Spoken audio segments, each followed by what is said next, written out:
All right, greetings everyone, and welcome. Good morning. It's morning for me, but good afternoon, good evening, good night, whatever time of the day it is in your part of the galaxy. Hope you're making it a great day today. We got some GACs to play. We had a surprise victory on Obtisio. I would say on Loquitur, our last GAC was actually a demoralization win. I don't know. I think that sometimes players get in these games and they take a look at what's on defense and what you've done on offense, and they just go, I don't want to play. So my opponent came in, played one match, got his 12 points, and left. So, yeah. Let's see. Gotta go take a look. I think he dropped a battle against Jabba. Let's go take a look real quick. Grievous. Comes in, fights Grievous, doesn't win, and says, okay, I got my points. See you later. And that's it. So, demoralization victory, we'll call it that. But on the Obtisio account, I thought it might be a win, it might be a loss. I think in the last GAC, if you guys remember, I said probably will come down to him not being able to beat my profundity and our ships staring at each other. And that is indeed what happened. And we won it by 2 measly little banners. 1257 to 1255. Woo! Steve came close, y'all. That's about as close as you can get without winning. I suppose you could get a tie and then lose or win on Galactic Power. But that's pretty rare. That's as close as you could get. But 2 points is still pretty close. All right, let's check it out. Let's see who we got in the house. Mech Eagles here. Sha Wolf, Alanis Hawk. I noticed that we had an eagle, a wolf, and a hawk as the first 3 commenters, so I said, this is going to be pretty wild today. Alanis agrees that shows with no stakes feel hollow.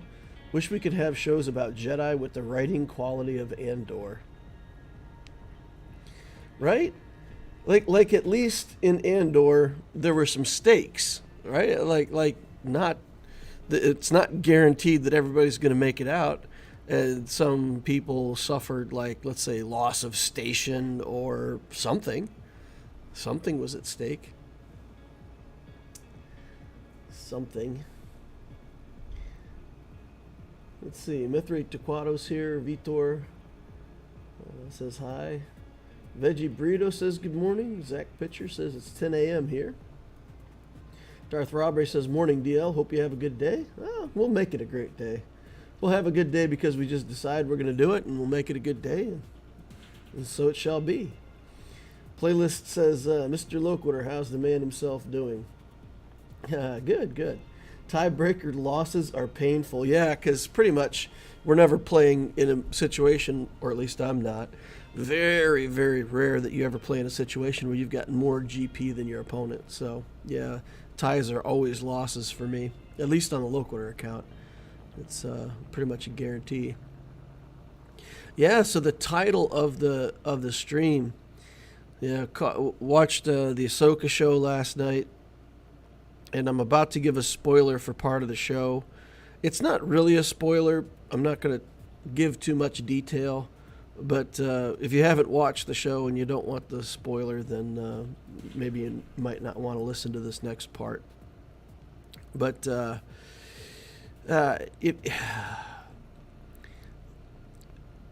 good guys have plot armor. I get that. You create a character, you spend a bunch of time, you invest in that character, there's something special, and you don't want to kill them off, right? And I had this conversation with a friend one time. He was like, when you open up a book and you read and you start reading about the character, how is it that that character is so special?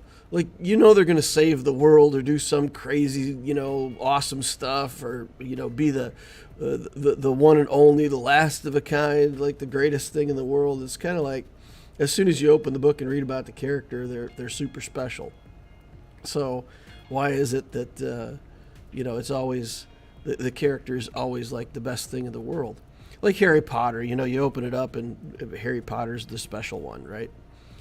And so I was joking around with him, and I said, look, they don't write books about the person who was second or third best, right? Like, you don't write a book and start out with your main character being Malfoy and then just talk about how Harry Potter beats him up all the time. Nobody's interested in that, right? So you're always, the book is always going to be written about the one that's special. So I get that. So good guys get to have plot armor. They get to live, and you know, that's great. But now in Star Wars, the bad guys get to live too. Can't hurt the bad guys. There's this scene in the latest episode that's just absolutely ridiculous. Ridiculous. One of the main villains in the show is caught, done, dead to rights, and they just do nothing. They do nothing. They're like, whatever. We'll let this character come back and kill us later. Who cares? Everybody gets to live. Man, I tell you what, I was so frustrated. It's like, I don't mind if the good guys get plot armor, but the good guys occasionally have to do in a bad guy. But apparently now, killing is also taboo, right? I'm a fan of I'm a fan of League of Legends, and I'm aware that they've actually made a league where, when they do the casting in League of Legends, they can't use terminology like first blood. No character is allowed to kill another character. They have to say that the character got reset. And just on and on with all of these rules where nobody gets hurt, nobody dies, there's no stakes, right? Like, somebody's going to win the game and somebody's going to lose the game, but other than that, like, all of the words that would make us feel drama are taken out. And I don't know what that is. I don't know what that is. I got news for y'all. I'm going to die someday. It's just, it is part of the natural order of things. People live, people die. Sometimes they die of natural causes. Sometimes they get killed by forces outside of their control. And that's the imperilment, right? That's what gets us hooked on a story. And that's what gets us coming back is when there's stakes, when something bad could actually happen. But I gotta say, man, I got ridiculously disengaged after that scene. I just sat back in my chair and I wanted the episode to be over. Luckily it was soon thereafter, but man, ridiculous.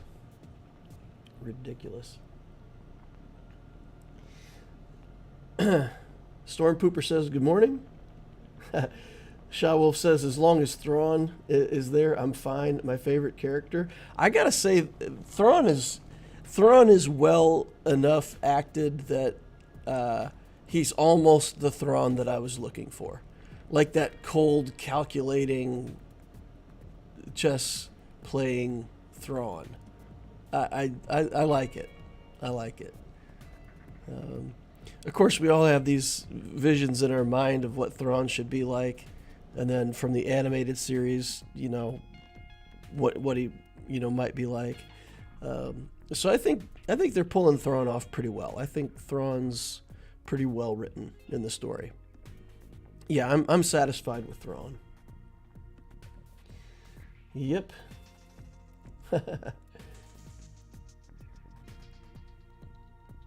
Jesus says 1812. Veggie Burrito, I don't know what 1812 refers to. Veggie Burrito says, I represented Inquisitors in GAC this round and punched up big. I full cleared a 7.4 million account with my 2.8. Nice. and my opponent got stuck on my executor. That's fantastic, man. That's a good feeling. 3 times your galactic power, right? Almost. Jesus Domingo says, why watch Disney? Well, that's the problem, see, because Disney bought Star Wars, and if you like Star Wars, you're stuck watching Disney no matter what. I don't know any other way to watch Star Wars content other than just rewatch the old stuff over and over again and call it good. Yeah, I don't know. Alana says the circle of life. Playlist says all that woke stuff is ridiculous. If you grow up playing San Andreas 8 hours a day as a kid, your parents being concerned. Storm Pooper says agreed. There's zero sense of urgency in the show. Ahsoka is a wooden block with a smirk on her face. That's why Game of Thrones was so good. The good guys die and there's consequences. I tell you, Darth Robre, you couldn't be more right. You could not be more right.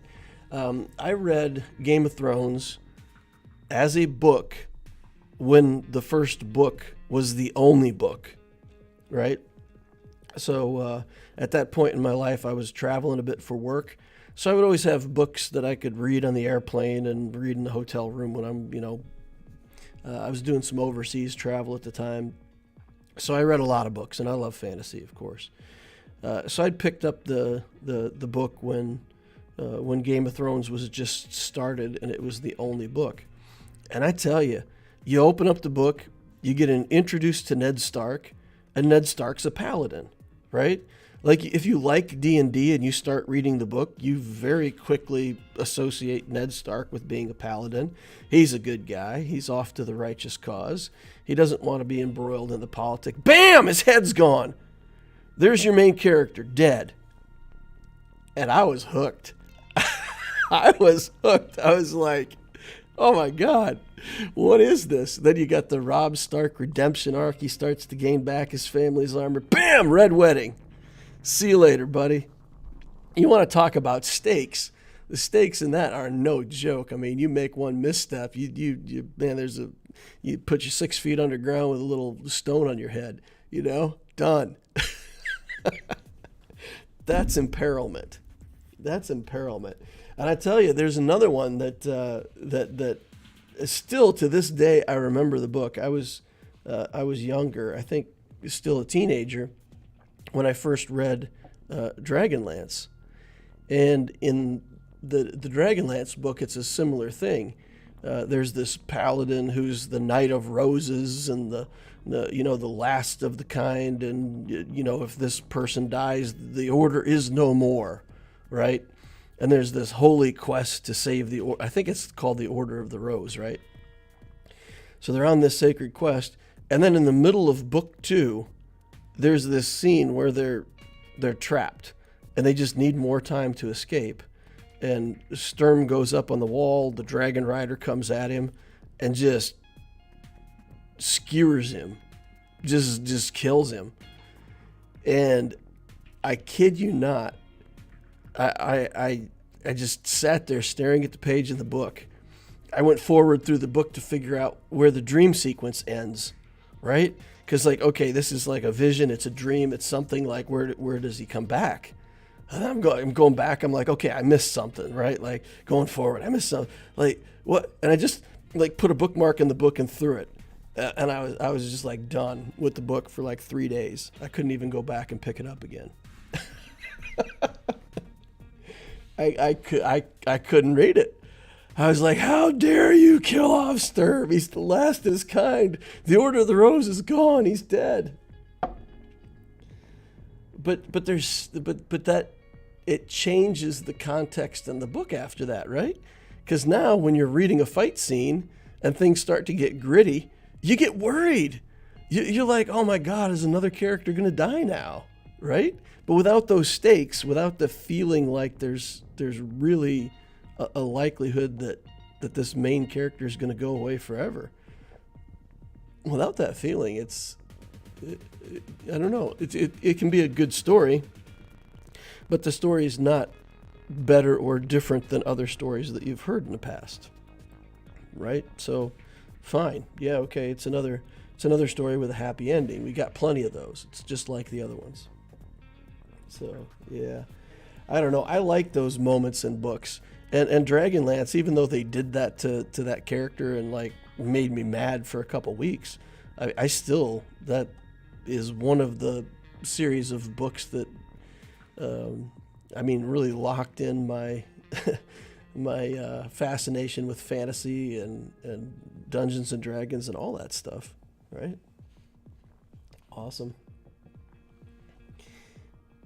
I like when the story killed good guys and bad guys, says Vitor. My favorite part of the show was when Ugnaught became Emperor of the Galaxy and destroyed everyone. Nice. Ugnaughts. Jesus Dominguez says, it was my time here. I just do not watch Star Wars with Disney. I just like prequels and Old Republic. I mean, that's fair enough. That when Lucas had it under his control, there was, there was plot, there was stakes, there was some interesting interactions between the characters' stories. So, yeah, I would agree that if you took those 6 movies aside and looked at that compared to a lot of other Star Wars content, it's probably the most compelling out of everything, right? Yeah, I agree. I think, and maybe that's just because that's what we knew first, and then everything else pales in comparison. Could be. Alanis Hawk says Dune. So in Dune, they kill off the ruling family pretty early on. But I don't know. In Dune, I didn't feel like we had long enough with them to get connected. It felt like their death was part of the beginning of the story. Yeah, I don't know. I didn't feel like Paul's parents were that big of a deal in the story. But at least there's stakes, right? At least in Dune, like you said, it's another story with stakes. Veggie Burrito says, when you're invested in a show, there's a lot of emotional attachment. And if a character you love dies, it brings out the emotions, and that's what makes it good. Great example is Ned Stark. Yeah. There's some good Disney Star Wars, Rogue One, Andor, Mandalorian, and then there's the other stuff. Thrawn trilogies are cool too. Are those new glasses? Yes, these are my new glasses. So, yep, I went to the eye doctor about a month ago or whatever and got a new prescription and the recommendation to wear these when I'm at my computer. So, yeah, I just picked up the new ones this morning. Picked them up, came back, and got on stream. They are better. I can read a lot better. The prescription didn't change that much, but definitely easier for me to read the chat and stuff. We're getting there, chipping away, bit at a time. Got better glasses now. All right, so yeah, I mean, I like it when good characters do what they need to do what must be done, and you don't have to like killing people, but at some point, when you've got the bad guy dead to rights, you got to finish it. You got to at least take him prisoner, right? Just turning your back and letting evil back into the world is just dumb. People wouldn't do that. Like you imagine a team of Navy SEALs, right? You send them out on a mission. They go out on the mission, everything goes wrong, they get attacked, they get ambushed, they get the better of it, and they've got the enemy leader there dead in their sights, and they just go, cool, yeah, that was an awesome mission, guys, high five. Well, the enemy leader just walks away. That is not going to happen. That's not going to happen. If they don't kill that person, they're at least going to take him prisoner. At least going to take him prisoner. I don't know. There has to be stakes for the good guys. There also has to be a moment where the good guys have to do what needs to be done, you know? It's story time anyway, right? Now, you don't have to be a murder hobo, if anybody knows that term from D&D. Murder hobos are basically like, you see hobgoblins coming down the road. Okay, we get off the road, we prepare an ambush. Well, it might just be a family of nice hobgoblins that didn't bother anybody. I mean, you don't have to stereotype and assume they're evil. Maybe they are, but don't just like hide in the weeds and murder them when they walk by, right? Like, that's not what we want either. But if you meet the hobgoblins on the road and you say hi and they draw their weapons and you finish it, that's plot, that's story, that's how it works. Or that's how it should work. All right, so we need to somehow convince Disney to bring back the stakes.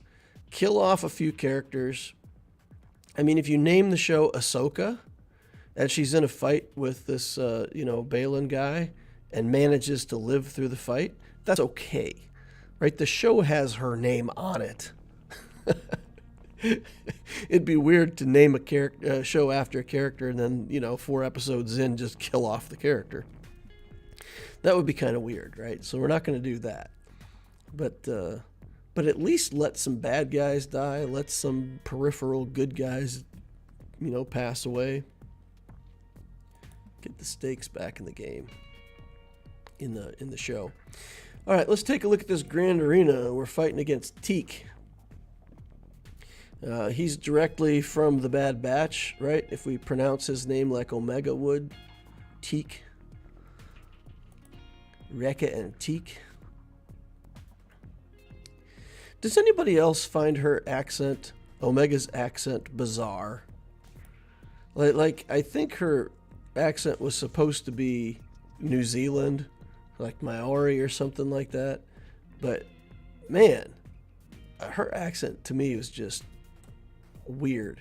It sounded made up. It sounded like no accent from a normal character. 10 million galactic power. He's in a guild called slugs. It could be spice, it could be space, it could be spoose, spice, spulse. Man, that question mark leaves so many questions. I'm assuming it's going to be space slugs, but spose slugs sounds pretty cool, so maybe it's spose. 10 million galactic power, 4 in ships and 6 in characters. So, I mean, I don't even know if there's any reason to look at this guy's roster. 31,000, been playing since the start. So he's going to have everything, right? 10 million is pretty much everything. Executor, Malevolence, Negotiator. Profundity's only 5 stars. Yay. 6 Galactic Legends. Luke, Hutt, Kenobi, C-Ray, SLKR. So what are we missing? We're missing Lord Vader and Leia. Inquisitors, Revens, Malik, Afra. Malgus is Relic 7. Oh my goodness. Tuskens. Massive, mighty Tuskens. I assume we have a full 5 Relic Tuskens. Wow, look at those beady eyes staring at us. Zoiks, guys. Let's look at Sith, see if we've got Relic Triumvirate. I mean, probably, right? Every Sith in the game relic. Yeah, Sith is good, right? Let's just get them all. Relic them all. Well, it's hard to look at an account like this and not be a little jealous and be like, man, imagine what I could do. I certainly wouldn't be in Kyber 4 if I had 10 million GP.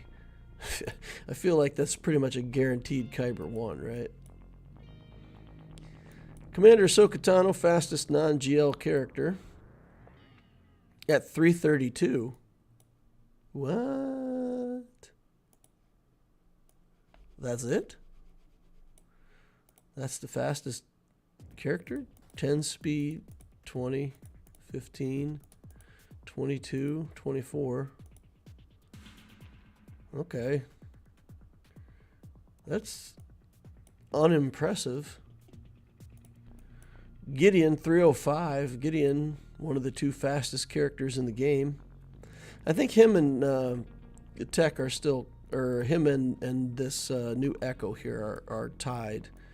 I think they have a 198 base speed. I think those are the fastest non-GL characters in the game, those 2 guys. I don't think Radis is fast. Radis is like 196, maybe, natural speed. We could find out real quick. 88 minus 94 is 6, so 194. So his base speed is 194. So he's pretty fast. But I think there's only 2 198s. All right, so we should have a pretty good speed advantage throughout. But it doesn't matter much. So yikes. All right, let's see who we got up top here on defense. I see an SLKR. Iden Versaccio. Look at this. Relic 2s across the board. Interesting. Relic 2 never even occurs to me as a place to stop, right? Because Relic 3 gets you a datacron level. It's not that hard to get. Relic 1 gets you, hey, I didn't use any bronzium wiring for this character. But Relic 2 is just like, you used bronzium wiring to get Relic 2, but you didn't go to Relic 3 for datacrons. That's a weird Relic level. I don't know how you guys feel about it. A lot of his characters are Relic 2. Interesting.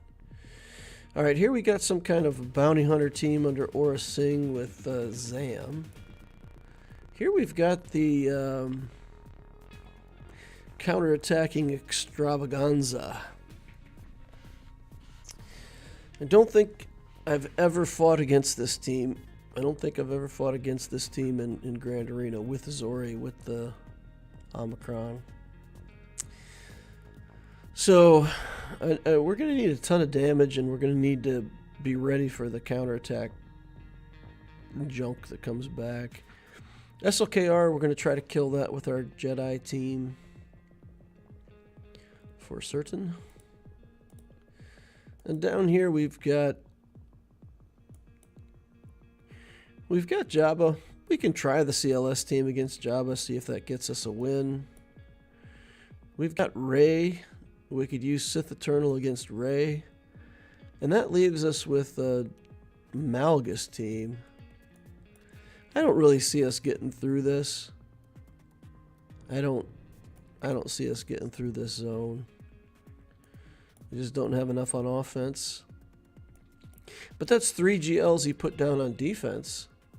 So that's at least a good sign, right? If you put 3 GLs on defense, that means he'll have less stuff. And he put SLKR on defense, so he might struggle against my Jabba. Interesting. Interesting. I wonder what he'll do against Jabba with SLKR on defense. Probably two-shot it, right? Bring in Sith Eternal or something like that. He'll probably do the Kenobi mirror match, just beat Kenobi with Kenobi. But okay, let's get in here. We can try to beat this with the Jedi team, and we can try to beat Iden with the Wampa team. Okay, so we'll take in the team titled SLKR Killer, because that's what we intend to do with it. And then we'll take a look at these datacrons. What do we want to use? Crit damage, armor penetration, offense, accuracy, just all in offense? I think that's actually better if you put...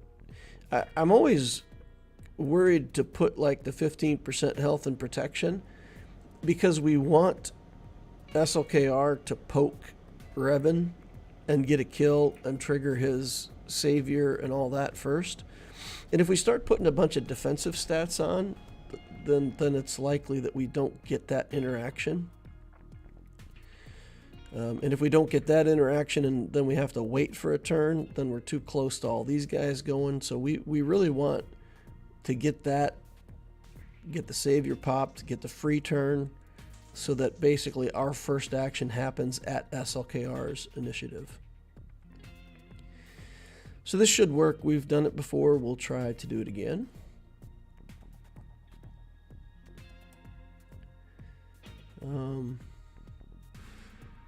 Hux. Yeah, okay. So we're just going to kill the tanks. We will kill the tanks, and probably crew dies from counterattacks.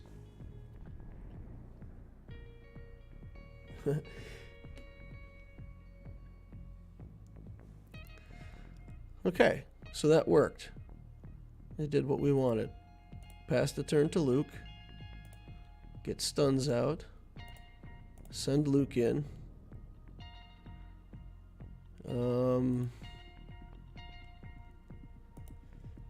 I don't want to have to do this, but let's get the kill here first. And let's just keep working on tanks. Get the kill there. Let's do the hand wave. And then let's put a blind on him. Or just straight up murder him.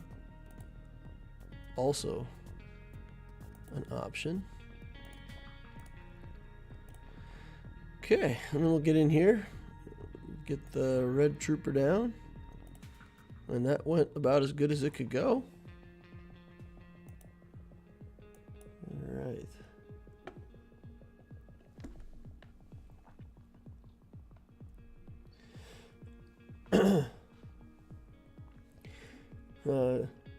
Tyrana asks if I got my glasses locally or online. I got them I got them at the optometrist, so yeah, probably could have got less, got them cheaper online. But with some things, like, I want to be able to take them back to the store and hand them to a person and say, hey, I've got a problem with these. So for me, just with some certain items, I really want to buy them in a store and have control over the quality, the acceptance and the return, so to speak. Yeah, so I bought them at the shop.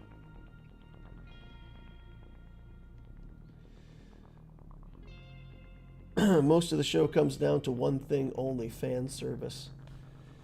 Yeah, but I think the fans are done a disservice. I think if there's no danger,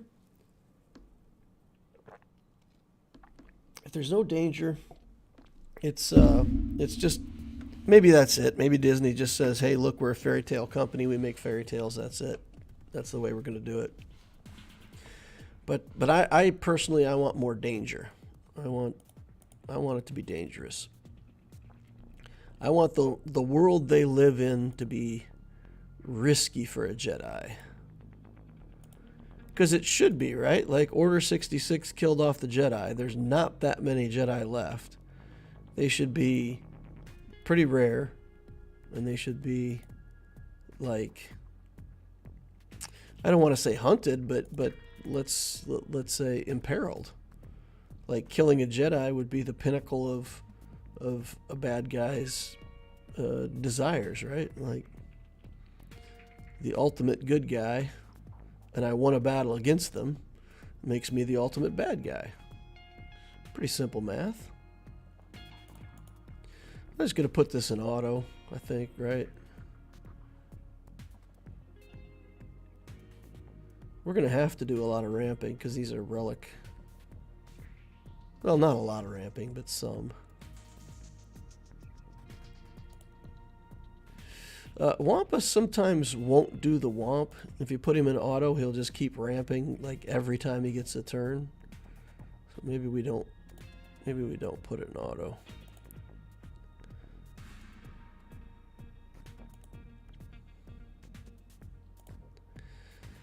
Okay.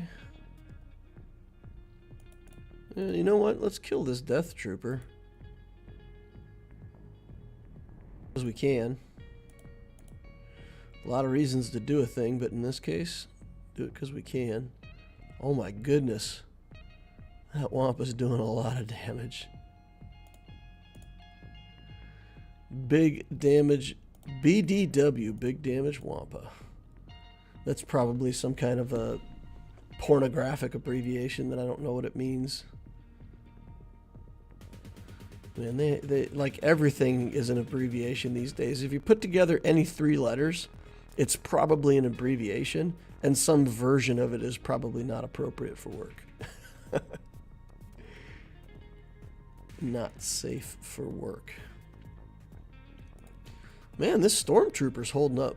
Like, I monster mauled all these other guys, but that Stormtrooper was taking the heat. Nice. So we got to figure out what to do against this Zori team now. That is the question. What do we do here? We don't want area effect stuff. CLS for the bottom. Do we just troopers here and rely on our speed, kill Zori first? Shouldn't be a taunt in the way. I think that should work. So I'm going to put it up and then you guys tell me if there's some reason why we really shouldn't proceed with a trooper. I got to go read the kit for Zori because maybe there's something in there that I don't remember that's going to mess with me. Another trooper or a datacron. Another trooper's just going to die to one of the counterattacks. So we're better off putting a datacron on here, I think. So we will propose a datacron, and then we'll go catch up on chat. Isn't Tusken Cheftain the fastest? Is that... I didn't think so. I won't be able to see on this account, never mind. Yeah, I'd have to look it up. But if Tusken Cheftain is faster than those two, then that's super fast. Super fast. Boris Balkan says he has 0 datacrons. Yeah, he has 0 datacrons deployed. I guess he has. We can look at that, right? We can actually look at that. Yeah, interesting. 0 datacrons. You'd think that. I mean, everybody's going to build some, right? But I think we see that it's a super casual player. It's somebody who's collecting. They're having fun with the game. They're not taking mods too seriously. So, I mean, everybody plays the game differently, and just because he's 10 million doesn't mean he has to be 10 million and super competitive. But still, just by having as many characters as he does, it's quite a challenge for us.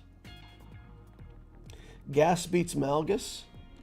Grievous can handle Zori, especially if you have BB-8. Grievous is on defense, and so is Gas. Veggie Burrito says Omega has a comedian accent. A comedian. I don't know if that's a real thing in Star Wars or if it's just a different spelling of comedian to be funny, but yeah, I don't know. I don't know. It's a weird accent. TK in the house. Hello. Deploy all the lightsabers. That's funny. I didn't kill him. I just reset him on the SLKR battle. I just reset him. That's funny. I love this counter, but I never see SLKR on defense. Yeah, I see it sometimes. Oh, TK coming in with a super chat. All right, thank you very much, sir. $10 slash the like, Inquisitors. Yeah. Hey, if we get to 100 likes, I'll do a giveaway. Anytime the live stream gets to 100 likes, I'll give away a $25 gift card. So if you guys get some more people over here to watch and like and click that button, we'll give more money back to the community. I don't really need the 100 likes, but you know, well, I shouldn't say that. I do need the 100 likes. It's again, this is a hobby for me, so I'm not like desperate to get clicks on my videos or anything. But I got to set a barrier there. So if we can grow the channel a little bit, get more people watching the live streams, then yeah, then I'll give more back to the community. It'll be fun.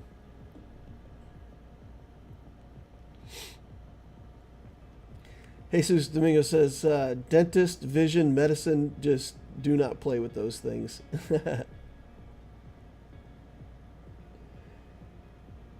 Will Harder Breath says the amount of plot armor has become ridiculous. Or hefty rewards for information leading to the capture of Jedi on the run, and Palpatine made everybody think that they were evil, so many friends left the galaxy. Not many friends in the galaxy left for them. Yeah, exactly. Exactly. It should be a dangerous place for Jedi to live. Grievous on Zori. Hey, Blessed Carrot in the house. Hey, Carrot. Hope all is well with you and your family. Yeah, it's good. No gas for Zori. I have no gas, no Grievous. They're all on defense. So my strategy has been to, basically for a long time, I was just bringing everything on offense and trying to full clear my opponents because I didn't really have enough to commit to a defense. When I got Jabba the Hutt, I flipped it, and I put a majority of my good stuff on defense and just kind of built a pretty good front wall that the opponents have to pay attention to. And then I've got a lot less on offense. But I figure if they get stuck on one of my zones and I get stuck on one of theirs, then I'm going to be more efficient with banners and clean things up. So I went a lot more defensive, playing for 2-zone clears. Like I don't mind if I get stuck bottom front, as long as he also gets stuck, right? He put his SLKR on defense. I don't know. He's going to struggle against my Jabba. If he beats it, he'll win the GAC. So the defensive strategy is a bit of a change, and a lot less stuff on offense. But that's what honestly, it's the way I like to play. I like to put my best stuff on defense and make my opponent deal with it. I do like that better. Troopers are cool. Time your Piet AoE when they've got damage immunity. Do the Piet AoE when they have damage immunity to get the days off. And then they won't counterattack. Interesting. Yeah. TK says, I know he's one of the fastest characters, not positive he's number one. At gear 13, Chefton has 204 speed. Okay, then he's the fastest because the other guys have 198, right? Yeah, okay. 204. Wow. Which order of the Zetas in CLS team should I put? There's probably 2 of them that you need on CLS first, and then get Chewie's guard, then Han for the extra attack. They're all kind of important, especially if you got C-3PO in there. They're all kind of important, but I would say I can't remember exactly which 2 on CLS, but there's a couple on CLS that you really want to have first, and then I think the guard on Chewie is probably pretty critical.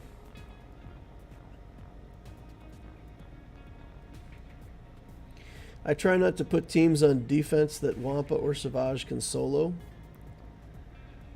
Rey is number 1, but the Chefton is the fastest non-GL. Okay, yeah, we don't count GLs. You know, GLs are their own thing. They have their own speed. They're in a different category. They're in a different category. Well, with regards to putting stuff on defense that Wampa can beat, I'll show you what I did, but the idea is basically that I put the Grievous in with the Jabba the Hutt on defense, and I invite my opponent to use their Wampa there. And then on the back wall, I have Iden Versio with a couple relic troopers, with the idea that if they've thrown away their Wampa, then Iden is actually a problem for them when they get to the back wall.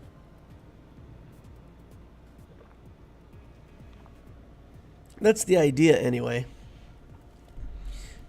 And putting gas on defense, again, there's so much stuff that beats gas, but a lot of opponents, if they see I've only got 2 GLs on defense, they'll just throw a GL against gas. And again, if you throw away your good stuff, beating my teams that are non-GL teams, then hopefully you'll have a problem with the back wall. That's the idea. All right, let's engage this battle. I feel like we need to kill Zori first, right? Isn't that what we need to do?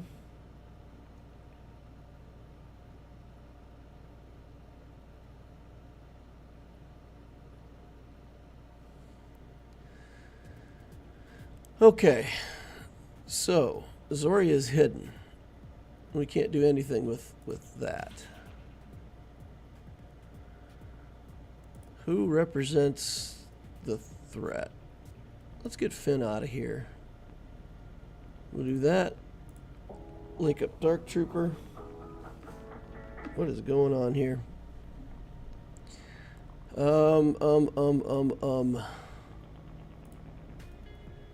Kind of afraid to do the mass assist right there. Okay. This should be good, and then we'll be back around to Gideon. Now we can target... Let's target this Poe Dameron. He should be tanky, right? Alright, let's just do Resistance Trooper. See if we can get enough damage down there. Poe. I'm comfortable to go ahead and do a mass assist here. Damage immunity kicks in. And taunt. Now we're stuck. For Realio. Area effect. No. That's not great. Okay. Get the armor carve on him. We should be good for a kill here. Okay, there we go. Now get some punchies on Zori. Oh! Oh! Oh, it's a magic trick. I made her disappear. Not kill, guys, not kill. I reset her. I made her disappear. I feel like that team with better mods is a lot more scary. So maybe the reason why it went so well is because the mods aren't that great. Let's go down bottom, take a poke at some of the stuff down there real quick first. I feel like we've got a few teams that'll deal with that bounty hunter team. And if I get close to getting through here, I might throw away some good teams here and try to do something worse up top. But if I can't get through this with CLS or something like that, then you know, we'll just take a good team in against that bounty hunter team and get to the back wall, get to the ships. Oh, I was going to take a look at the defense first and just kind of show you guys what I'm talking about. So the idea with this defense,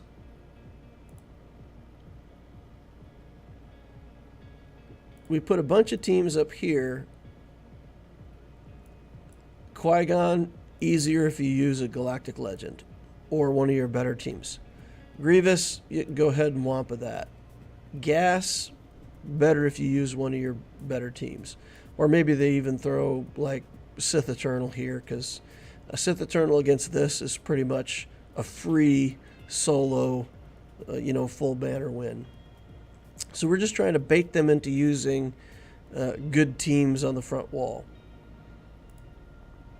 If they do that, then the back wall has, a bounty hunter team that's okay. Garbage. I mean, this is just garbage, right? So we're not pretending that that's good. But this team should be able to give the opponent some problems if they've used up a bunch of their good teams already. And remember that if they spend a bunch of resources on this front wall, they still have to get through the top if they want to see ships. And we got Kenobi. Again, this Maul team, not that great, but if you sleep on it, it'll take away a lot of banners or you'll lose. This robot team, not good, but just stuff that people... You don't see this team, so people look at it, and my immediate response if I saw this would be like, what does it even do? How good of a team do I need to bring in against this? Is it a threat? Is it not a threat? I mean, I don't know. So again, try to get them to overcommit to these teams. So it's just, the whole defense is just about trying to spread the opponent thin and put a couple teams that are sort of like bait teams on the front. And then as I get more and better stuff in the account, that will allow me to continue to improve my offense. And then when I get a really good offense and I'm full clearing a lot, then I'll go back and I'll take a look at my defense and just jam a bunch more stuff on defense and make it increasingly hard. Because I feel like relying on yourself to have all the counters to all the teams that they might put on defense is a certain level of challenge. And putting your good stuff on defense and making them deal with it at least spreads that challenge out. Half and half between you doing well on offense and them having to overcome your defense. And again, if you have good mods, trying to set up a good defense is reliant on good mods. The better your mods are, the faster your characters are, the more your opponents are going to struggle with even some mediocre teams. We'll take this Wookiee Kron in here. I think we've taken that in a couple times now, but maybe this keeps our Wookiees alive a little bit better.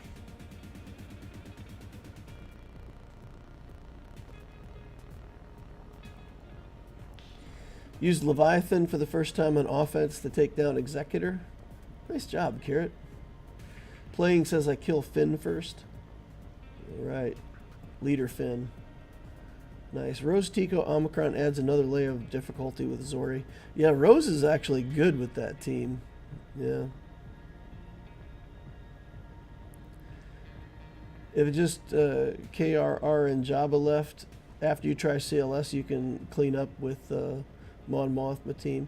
Yeah, we've talked about that before playing. My Mon Mothma teams are really bad. I don't have good stuff there. CLS with Wookiee reduced damage Kron beats Jabba easy, says Captain Swag. Nice. Jesus Dominguez says, by the way, I'm the Darth Revan guy. I love your content. I do not think you're inefficient with your accounts. Just would love to see Revan in your streams too. Yeah, the problem with Darth Revan, though, is just, like, it's not part of any journeys. So I have Malgus. I could get Darth Revan. I could probably get Malak pretty soon. But it's not part of something else. So it's like, do I do that? Or do I work on Galactic Legend Leia? And for me, it's like, well, I'm going to work on Leia. And Darth Revan just... It's that way over and over and over again. It's crazy. And I keep thinking to myself, this time. And then there's always something more important to do. Just do that. Oh, got a hat. Live through it, Han. Live. All right, let's blind everybody if we can. Let's get rid of buffs. And then we can get to Bushi back here. Come on, get her. Get the Bush. Blaster. Reset that Bush. Wait, what? Get laid. All right. That happens a lot if you go to Hawaii. Everywhere you go, you get laid. Because they, the flower things, they put lays on you. They do. They like it. It seems friendly to them, so you get laid a lot. All right, let's see. Finish off Embo. We'll try a stun back here. Probably won't work. No, nothing. All right, Han's hanging in there, though. That's good. Get some translation stacks. Kill Chrysanthemum for the second time.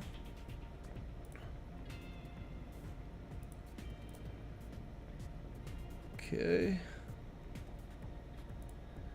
Big damage, guys. Come on. You can do it. Blind. Because why not? Auto. Just let it run. We got 2 minutes 44. Nice. Nice. Nice. Look into Lobot's new unique. He should be in your 50 RT team. CLS. Because thermal explode at 100% turn meter on the Wookiees.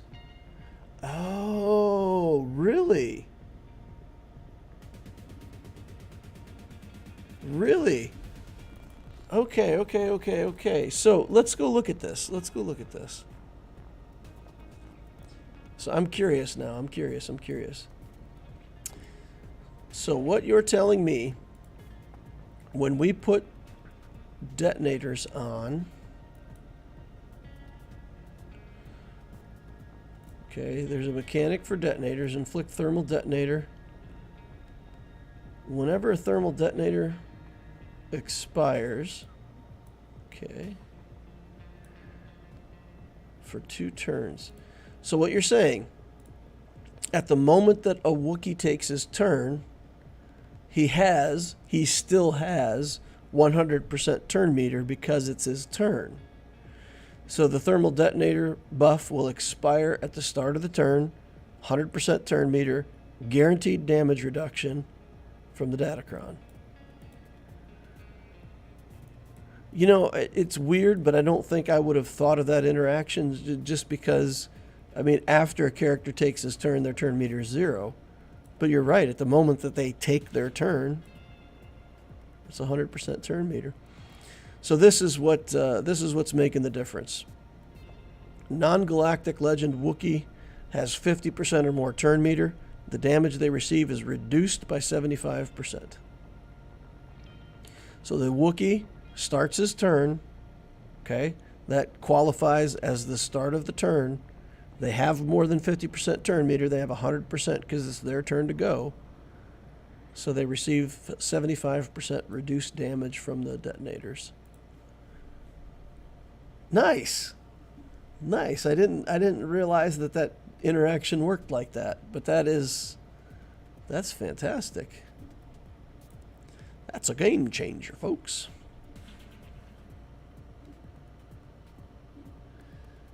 Nice. CLS versus Jabba was a thing. Yep. So CLS has become a thing because of datacrons. I actually lucked into it. I mean, I did that like right when the datacron set first came out, and I didn't have another thing to try on the Obtisio account, and I killed a Jabba the Hutt with a CLS team, and I was like, wait, what? That worked? I did not expect it to work, but with that datacron, with the Wookiee-cron, and then I think we did a couple CLS battles with different datacrons, and it really doesn't work except with the Wookiee-cron.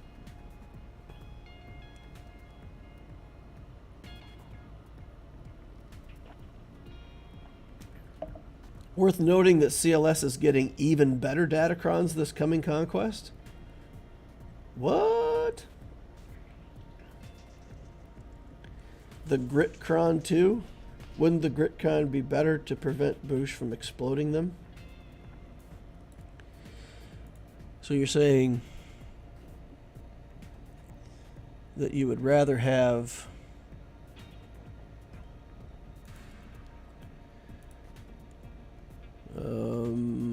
Wookiees. At the start of the battle, Wookiees lose all max protection, gain that much health. They gain grit, take reduced damage from percent health damage effects.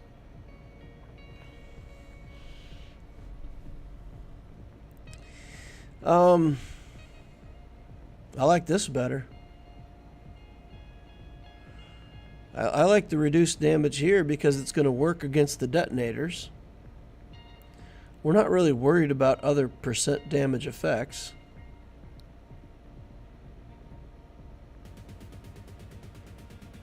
Converting max protection to health, I don't think it helps or hinders. Yeah, the Gritcron might be better. I don't know what the percentage. I don't know exactly what the reduction from grit looks like, but I know other characters that have that mechanic, like Malik and all that. I mean, they take virtually no damage from percent health damage effects. So yeah, the Gritcron's probably even better.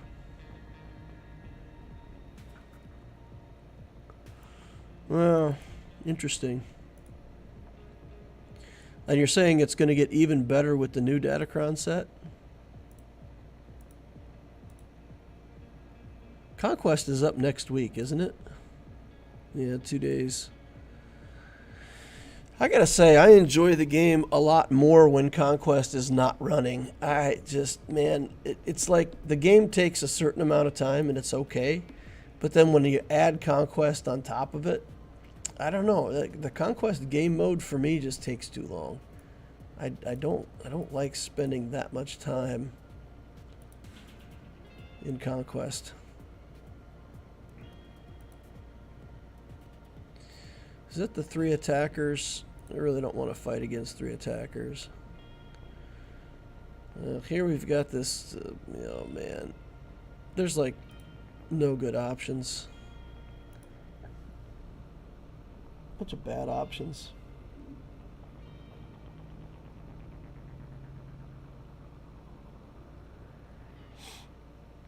Captain Swag, thermals kill your health, not your protection. Think the Riva mission. Rebels just have some pretty nasty looking datacron mechanics in the next set. There's no grit, but defense is back.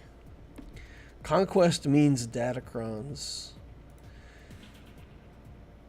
Again, I don't mind that Conquest is a game mode. I don't mind that datacrons exist in the game. What I want is for Conquest to not take so long. I want a sim button.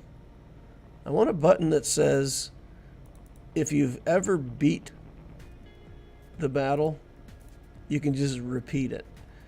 So like these stupid battles where you've got to do armor shreds.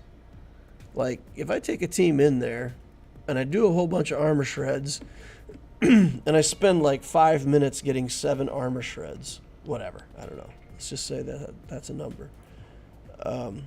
Why can't I just go sim and it'll just do the battle for me again, and I'll get exactly 7 armor shreds. I mean, it won't be any better or worse. It'll just be a repeat of the last mission that I did. Because to me, it's super tedious. You got to go in, and again, I don't mind beating the nodes. And I like that the datacron farming nodes now have sim buttons on them. But then for any feat or objective or whatever you want to call it, that you need to do something special for, those missions, at least for me, like I have to put together a Jabba team with voluntary vanguard and like set it up and then, you know, work through it. And then I've got to play that like 7 times to get my armor shreds. And that it takes a long time and it's super annoying. That's the part that I don't like. Because if I could repeat those, then I don't have to pay as much attention when I'm going through just the regular nodes. I can just take my best teams and beat the nodes and be done with it. So yeah, I don't know how you guys feel. And I'll tell you, on Galactic Challenges too, like when I'm doing Galactic Challenges, I can't be bothered. Right? Like... This is horrible, guys. You get to see my horrible gameplay, right? But I'll go here, and I'll be like, okay, let's see, what do we got? Separatist units complete the battle. No more than 3 special abilities. Gain taunt a bunch of times. Okay, fine. So let's go in here. Let's take Jabba the Hutt with all this stuff. Sure, looks good. So we'll go in. And you guys can see, I mean, I haven't even found the time to do this mission yet on this account. So as of right now, I haven't even done it. All right, there's one special ability. So we're just going to do basics for the rest of the battle. We'll target the B1 battle droid, and we'll just do basics for the rest of the battle. And we'll see if we can knock this thing down, right?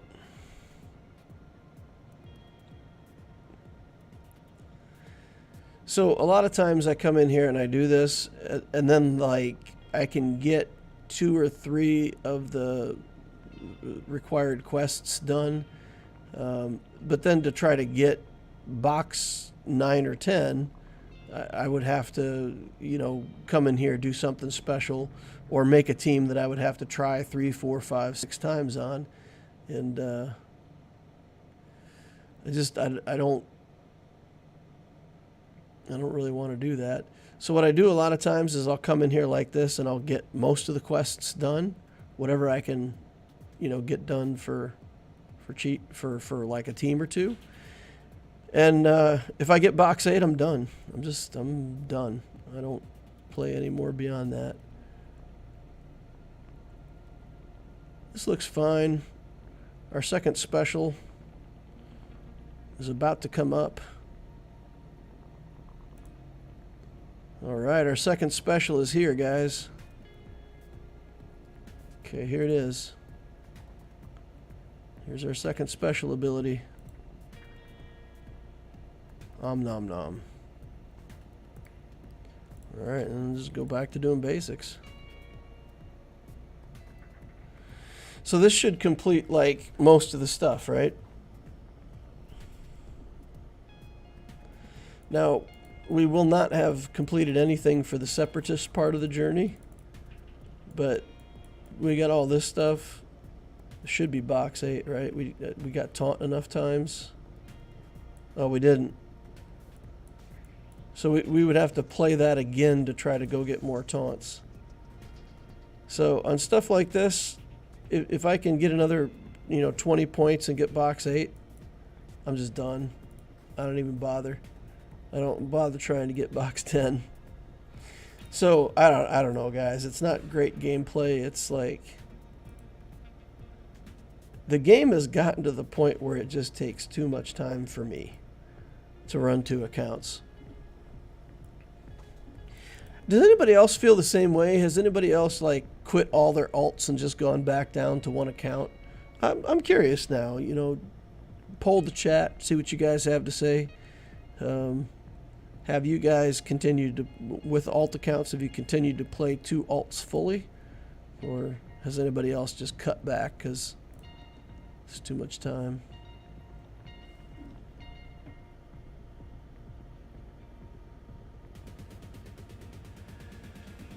All right, let's catch up on chat. Playlist says the Loquitorian. Ray says, I said CLS counters Jabba on the Nuke stream and he just laughed at me. Yeah. It shouldn't. I mean, it definitely is not in the scope of things that you would think should work. Enabled by datacrons.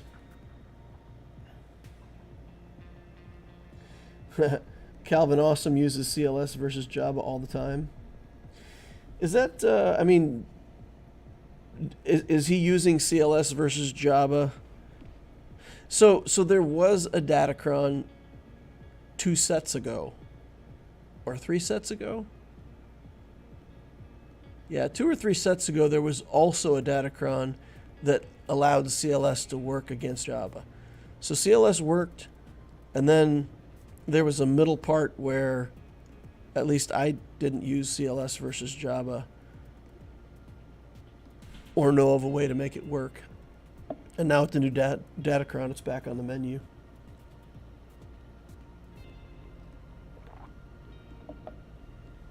The other one that worked was what, like some kind of Chupio datacron or something.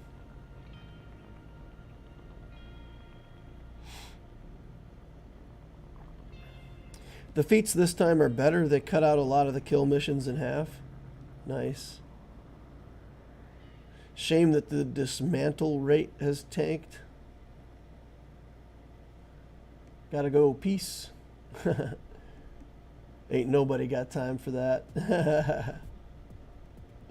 I used SLKR with crew, Watt, Red, and Hux. Put tech on crew and SLKR and then just basic the rest. Yeah. Conquest is awful. The worst thing is Rise of the Empire. Well, at least with the territory battles, like, so one thing I'll say about territory battles, they made the combat missions a lot less relevant. So if you deploy a team, your galactic power might have been 140,000 galactic power, and you complete the mission, and it only gives you like 200,000 for the mission. So if you don't get to play every mission every time, every wave in the TB, it's not that punishing. You still get to deploy. You still get credit for your galactic power. The objectives, filling in the missions, is a big deal. So as long as you do that, you get your score, right? You'll get your score in the territory battle. All right, let's throw in a couple things here. Let's throw in Royal Guard and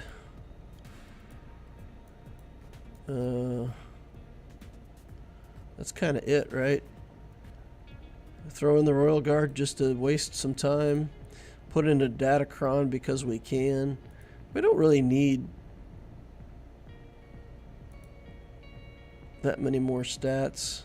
We get kind of mediocre mods, but we're Relic 8 and this Rey is only Relic 7, so I feel somewhat confident that we'll be able to withstand her ults.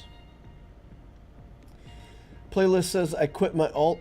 I love this game and it ruined it for me, so I quit it. I used to have alts, but now I just go on my main. Conquest was the main reason why I cut back to one account. Yeah. Interesting. So other people have had the same experience, more or less, as I have then. No way I could do 2 accounts. 1 account feels just right. I quit my alt several months ago, says Mech Eagle. Captain Swag says, I just started an alt at level 60. Oh man, I was way behind on chat. Let's see, what do we want to do here? Let's put this box over on there. Reading chat instead of paying attention to the mission. I lost a minute of time already. I guess I better do this and then read chat after. Sometimes the chat for me, like, I'm reading chat and I don't get the scroll bar all the way to the bottom. But it doesn't show that, like, the chat has moved a lot. And then I scroll and there's like 30 lines of chat that I missed. Okay, let's go into the alt here.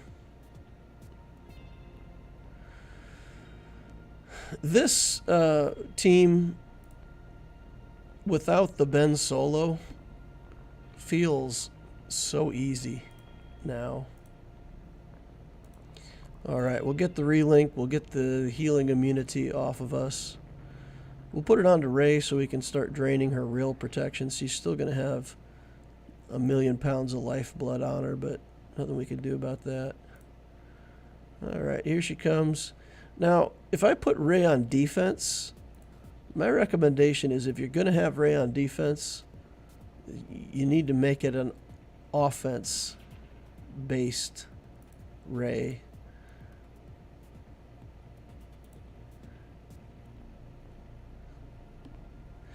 I think speed is okay-ish, so you could put speed on your Rey, but I think if you're going to put her on offense, you want her to, you don't want it to be a timeout team. You want Rey to be a stone-cold killer and do as much damage as you can with that ultimate ability. That makes it hard to find a good offense against her. We've had luck with Sith against this team once. One time we've come in here with a Sith team and killed Malgus. So there's a possibility that Sith can work. I don't know what else we would have here that would even stand a chance. We've got some bounty hunters. We've got Mon Mothma. We've got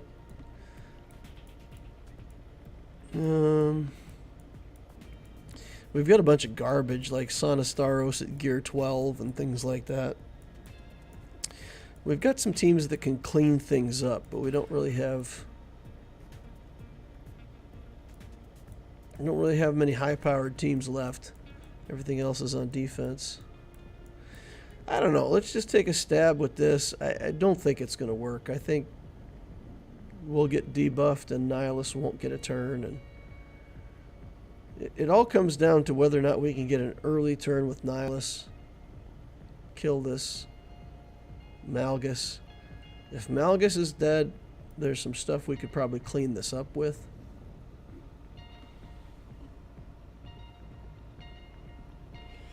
Platoons are the new way of points in TB. Yeah, exactly. Yep. I applied Amis yesterday for a theory craft with his new Ami dank ideals. Datacron.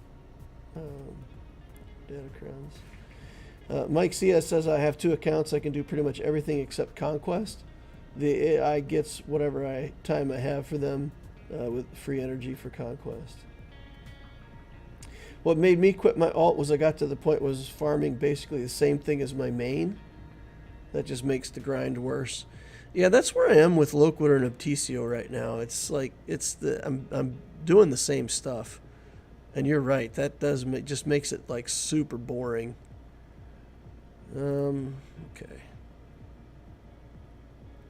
Not super boring, but like less time that I spend analyzing like what's the right thing to do next, because once you look at it for one account and you're like, yep, I really think Leia's the way to go, that's the new way of the future, and once you're settled on that, then you look at the other account and it's kind of like, yeah, it's good over there too. Okay, are we ever going to get a turn? Crazy. I think we're going to be out of cooldowns too, right? Like everything's going to be on cooldown if we actually do get a turn.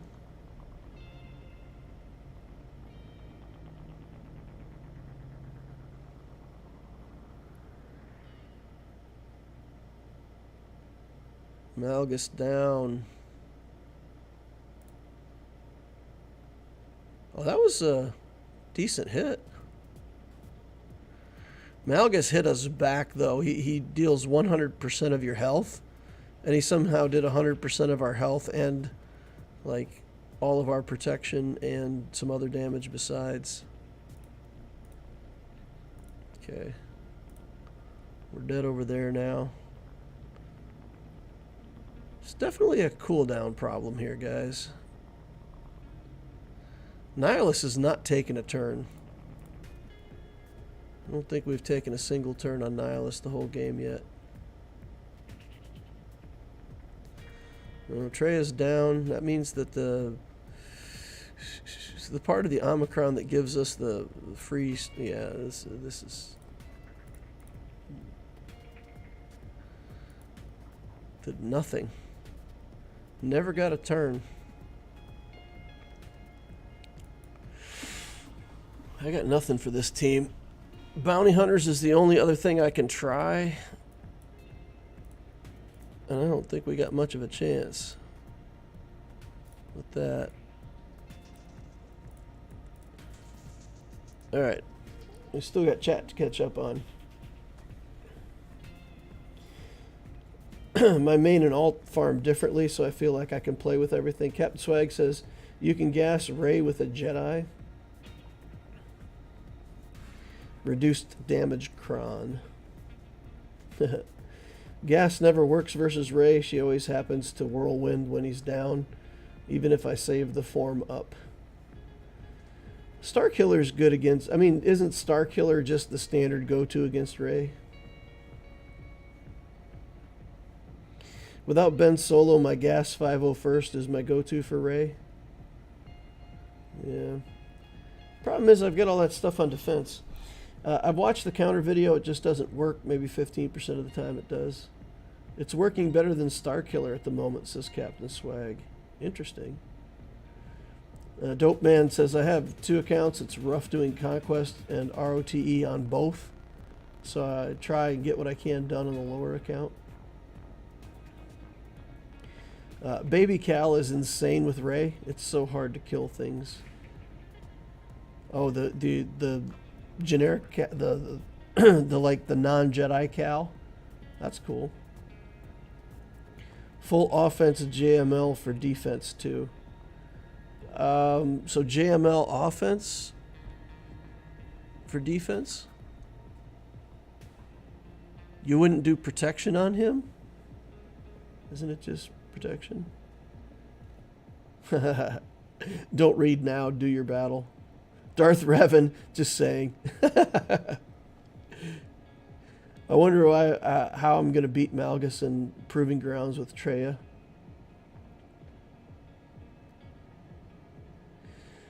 I mean, Malgus and Proving Grounds, for me, we've been able to do it with Jabba. And basically, you just have to play a game of survival against that team until you get the ult on Jabba, and then you eat Malgus. I could not do it until I got the ult on Jabba. And it ended up a lot of games with, like, Chrysanthemum and Jabba left over, or sometimes even just Jabba. But as long as you get to the ult and you eat Malgus, then you're fine. But without the ult, couldn't do it. Yesterday, Malgus kept ability blocking my C, and I couldn't use the ultimate, and I lost. Yeah, the Malgus team is the real deal, right? Like, it's no joke. I was kidding with that offense JML added. Yeah, so playlist, the thing is, I don't get to do enough research. So if you say like an all offense JML is good, I maybe you're not joking. Like, maybe there is something out there where that's the very best thing to do, and I just don't know it. So I have to be kind of careful about those things. I'm not going to be condescending about it, because it might be that's the truth. You know, I'm kind of running out of good teams here. Let me just take a look at what I've got left. Oh, I've got the Radis team, okay. I was going to say, I've still got those bounty hunters up front that I need to deal with. But let's take one more poke at this Malgus team. And I don't think this is going to work. I really don't. But I do want to... I don't want to give up quite that easily. Crit avoidance, offense, crit chance. Some stuff. I could do this one. It's just a ton of crit damage. Try to get in there, and we just gotta hope that Fennec can, like, somehow kick Malik into the next universe. All right, well, there we go. Let's save him. Okay, Fennec's almost dead.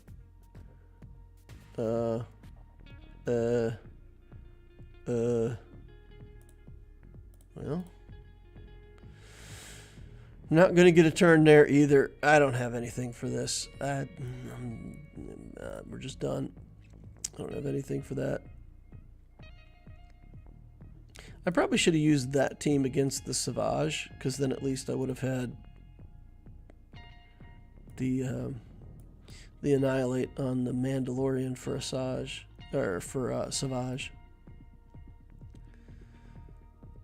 Okay, we're gonna take in Radis here, and then I do need to go play more fleet placement battles, so let me try to get this done, and then go out and play another round of fleet placement for my daily crystals. Sure, we'll take this. Basic abilities do good stuff and give us speed up. We'll take 4.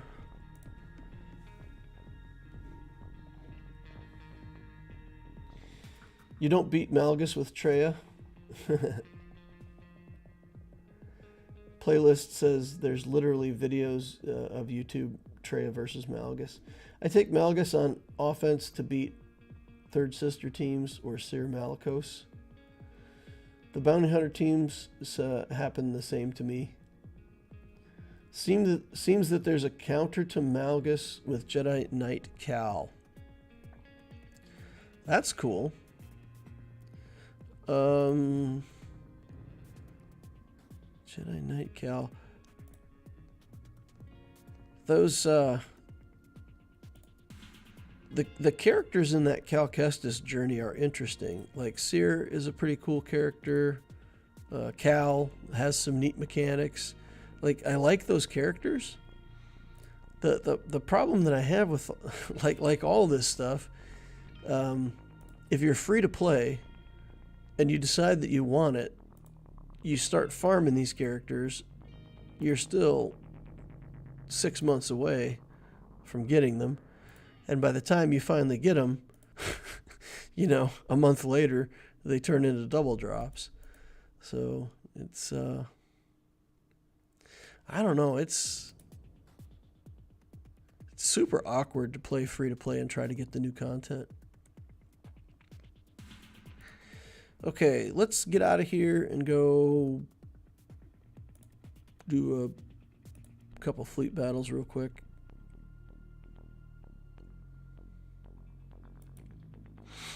All right, in we go.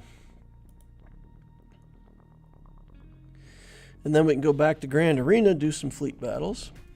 Try to get a 2-zone clear. I imagine he's got Executor on defense. I imagine we're going to have the Profundity matchup, and I imagine we're going to be subject to that turn 1 RNG business like we always are. There we go. Got it. For our fleet arena placement. Feels pretty good when you get a bunch of assists and take that Xanadu blood out already on the first sequence of attacks. Alright, we'll hide the Millennium Falcon. We'll wait for his reinforcement to hit the Outrider, get another debuff, clear all the debuffs. Then we should be good to remove the taunt off of Hound's Tooth. Okay, and then we should be good to kill the IG-2000. The MST-3K, except it's the IG-2K. I wonder if there's any robots on board watching movies. Could be, could be. Oh man, that was a lot of assists. This one's a done deal.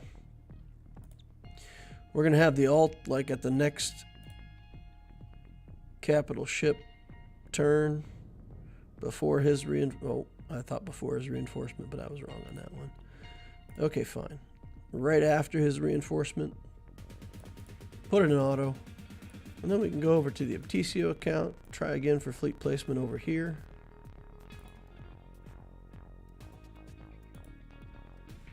In we go.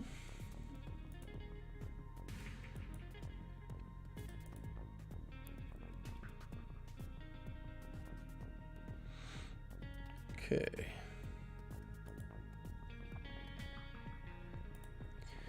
Clear it out.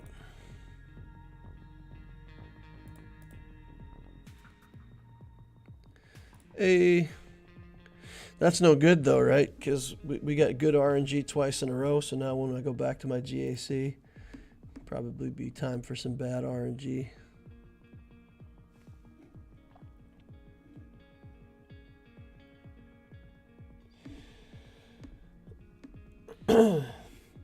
DL, exactly. Focusing on Leia and already have double farming Nisa and New Rex. Yeah, so it's like your energy gets taken up, and then finding the energy to do other characters is not easy. Bookmark the character and check the shops every 6 hours. Ethan Keating says, "What's imperilment?" In literature, books, movies, imperilment is the idea that something is at risk. There's some big danger in the world. So with the Ahsoka show, the lack of imperilment simply means no matter how much danger they present to you in the show, nobody's dying. The good guys are fine, the bad guys are fine, even though they present the plot like, you know, the fate of the galaxy hangs in the balance and we got to keep throwing away, but it's not really true. I mean, it's fine. It's going to be fine. Thrawn can live, the good guys can live, everybody can live.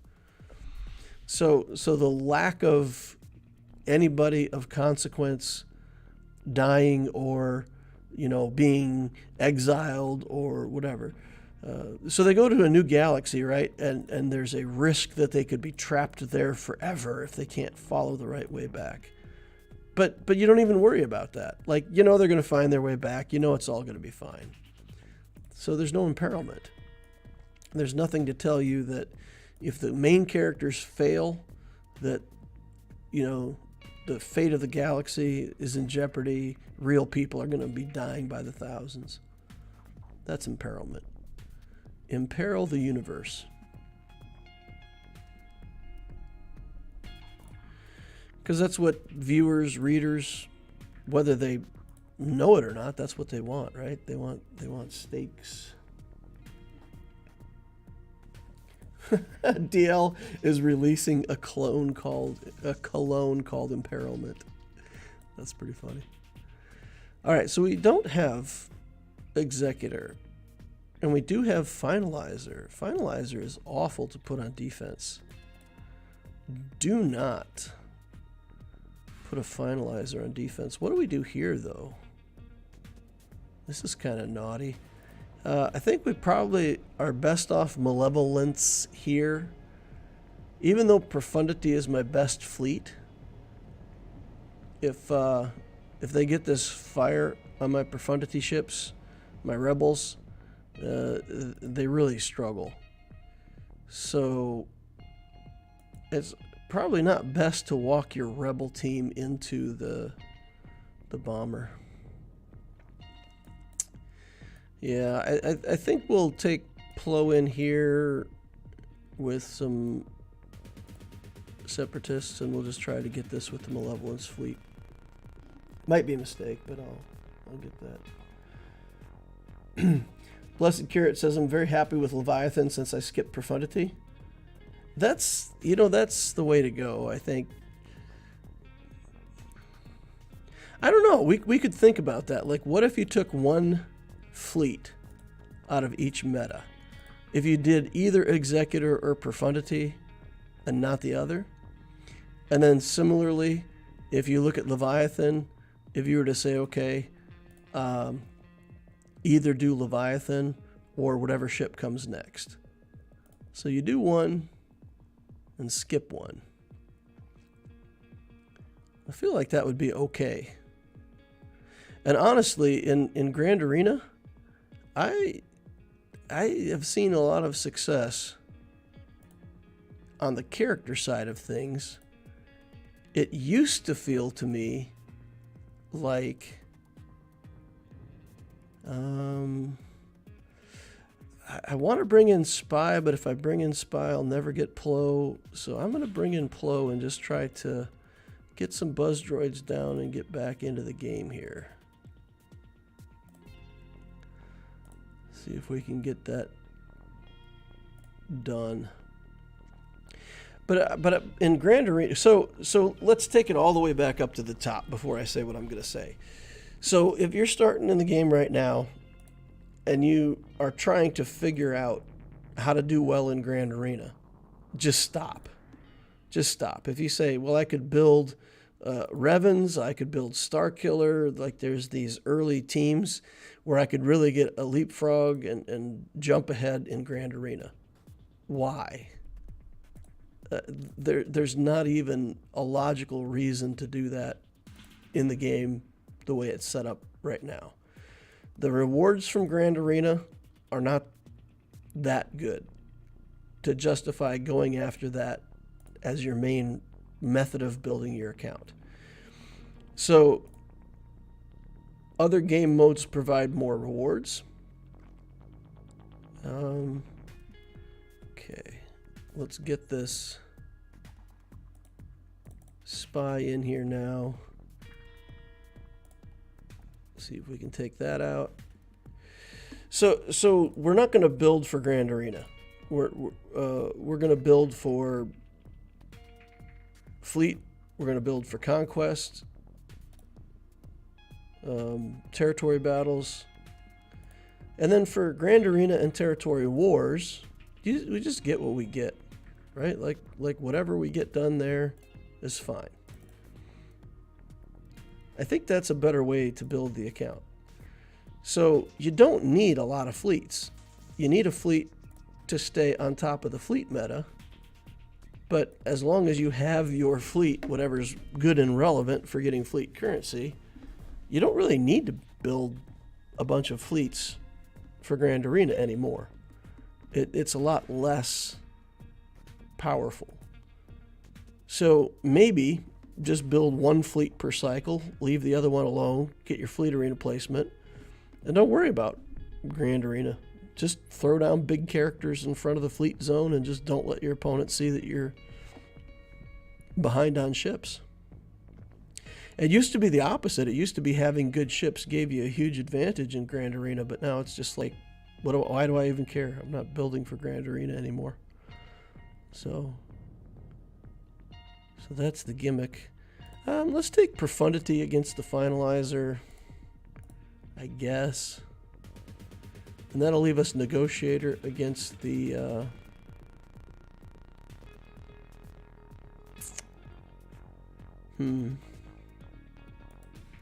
Yeah, it's not fantastic. Let's kick this ship out. I feel like one reinforcement is good. I feel like we're going to kill this with one reinforcement, but I'm going to bring two just in case I'm... Yeah, this should be just a slaughter, right? We come in, smash the tank, smash the silencer. I don't even think it's a challenge here. Finalizer's good against a lot of stuff, but it is horrible against the Profundity.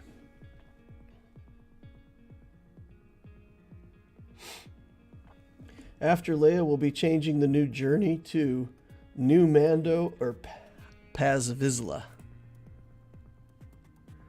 Paz Vizsla. Do you guys like... I liked this character. I thought he was a good character. He was kind of a jerk, but at the same time, in a way, just eminently practical. Sort of logic-based in his decision-making. A little bit faith-based in his zealotry. I thought he was a good character. I'd build Paz if he was in the game.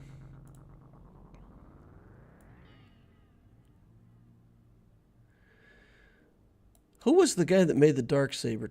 Like Tar, right? Tarre or something like that. Tar Vizsla. The creator of the Darksaber.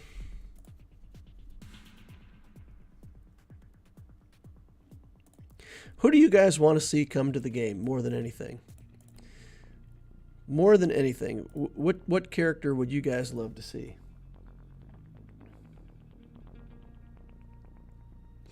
I think the problem with Ahsoka is we all know it's leading to a big crossover event, so it's hard to make it feel dangerous when everyone has to survive into the crossover. When you say crossover event, so what is it that you perceive they're going to cross over into? Because I've read some of the crazy theories on internet, but what do you think the crossover is going to be?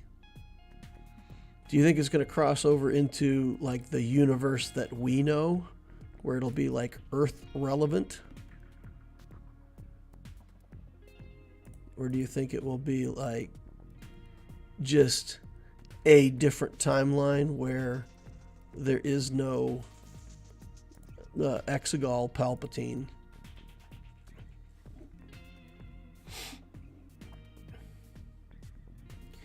GAC is actually an amazing crystal income if you can climb. So I would challenge anyone to lay out that timeline, because when you first start the game, you just don't have the ability to climb even through your bracket. Carbonite and Bronzium are so full of big garbage accounts, and the amount of times that you get to play against a similar account at a relevant level is minimal. So if you happen to go up against a bunch of people who play, you lose. If you happen to go up against a bunch of big players that don't actually, in fact, play, then you get those wins. But you're not going to sustainably do that and find yourself in Erodium, right? Like by the time you get to higher up in Chromium and Erodium, you're playing against people who play most matchups. And at that point, you have to have a certain roster density to compete. You're not going to get there. If you started out a new account and you plan to build for GAC, the timeline that you're looking at to get to that roster density is a year and a half out, a year. If you build specifically for GAC, maybe you would get there 4 months earlier than you would if you just built for Conquest, etc. But by building good teams for Conquest, and again, a big fleet first, and then a Galactic Legend like SLKR or Rey, get your Conquest stuff taken care of, full Relic CLS team. Those are all relevant for GAC. So it's not that you ignore GAC and you don't plan to play. It's just that the stuff that you're building for other game modes is okay for GAC. And if you instead changed your focus and built other things that were specifically good for GAC, you could do a little better in GAC, but you'd do a lot worse in some of the other game modes. So, so that's all I'm saying, is it's just building teams for other game modes is more relevant right now. So that's why teams that aren't part of a journey or don't have like crossover between characters and fleet are so hard to justify for a new player. Because there are fleets like Galactic Republic where you build the characters and you get a character team. You also get a bunch of pilots to build a fleet, and they're good in Conquest, and so there you go. CLS, similarly, you get characters. The characters are part of a fleet, so you double up. You get a good character team. You get a good fleet. But yeah, GAC is less and less of a reason to build your account. And I think the only reason I'm bringing that up is with relevance to the discussion we're having on fleets. So, yeah, I mean, my plan right now is to try to skip one or the other. So right now, I am going to keep my fingers crossed that they're going to create at some point a light side ship that matches the power level of Leviathan. When that comes out, I'll get that, and I will skip the whole Leviathan meta. And I will just plan to have a counter that beats Leviathan, and just leave that alone at that. Okay, we're getting 5th place. That's enough for me. I don't care. We're getting 3rd place over here in Obtisio. That's good enough for me. I don't care. So that's going to be it for the Loquitur Grand Arena, right? Because We're not getting through the front wall. I suppose we could take a poke at that Savage team. I don't know how we're going to kill Savage, though. He's pretty hard to kill. What do you guys think about Enfys Nest? Maybe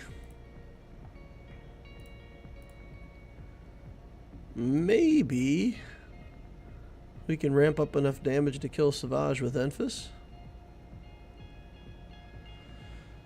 There will be some debuffs. He won't be able to... I don't think... let's check potency here, see if he's going to be able to stun us the whole game. 99. We're at like 170 on tenacity. So he's got like a 30% chance to stun us. That's not great.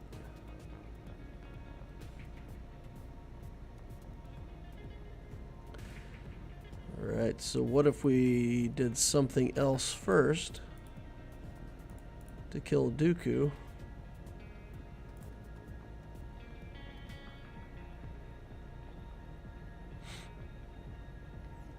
Is he tenacity? Not built for tenacity, so in theory we can put Vader in here. Put some other stuff in to waste time. We're not going to use the Mara Jade team, so we can steal Thrawn.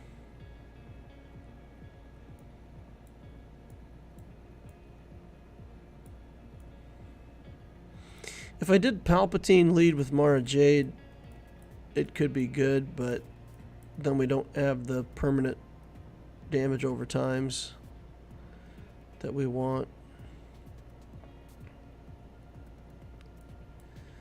Alright, let's just throw some garbage in here to make Vader faster.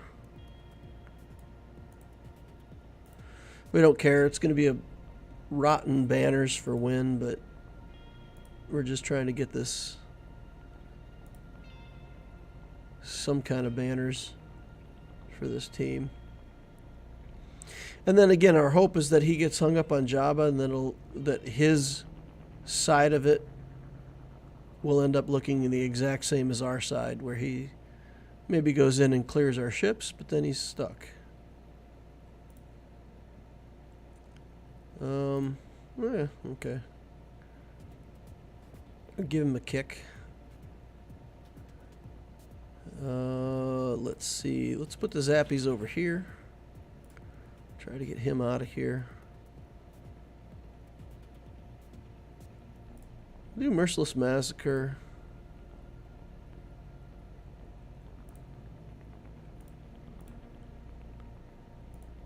Three. Go over to Dooku. We'll do the Force Crush on Dooku. And, I mean, 10 seems good. I don't know if it's good enough. It is. It is enough. Okay, so now we just got to get out of here without losing any more characters. Can we recover banners? Question mark. Let's try to get Maul out of here before he gets another turn. And then we can try to stun Dooku maybe. Alright. 62 banners. We'll take it. 100,000. Money in the bank. Whoa, Seabiscuit. Knocking stuff over. Violent chair movement. Alright, and Malgus just stands. There's nothing we can do here. Okie-doke. On to the Obtesio GAC. Alright. So for the list of things that you guys want to see in game, Brady wants to see a Praetorian Guard as a sea lifter. That could be pretty cool. Jesus Dominguez wants to see KOTOR characters that are not already in the game. So more stuff from Knights of the Old Republic. Slide says 100% need Grogu. Beskar Mando doesn't count. A Mandoverse crossover show or movie is happening. Having a GL Jar Jar Binks would be fun. Maybe we could have Boss Nass. Jar Jar could just be a character, and the actual Galactic Legend would be Boss Nass. That'd be pretty funny. Blessed Carrot says Grogu definitely. See, I don't see that. I don't see Grogu as a Galactic Legend. I see Grogu as like a MacGuffin. Like he is literally just a plot device. So, what is it that he does in the game that would make me, or in the show, that would make me think he's a Galactic Legend? Like he hasn't done anything impressive yet. Waved his hands a few times, lifted something up, helped save the Mandalorian once. Like he's done some stuff, but he's not legendary. He's just cute.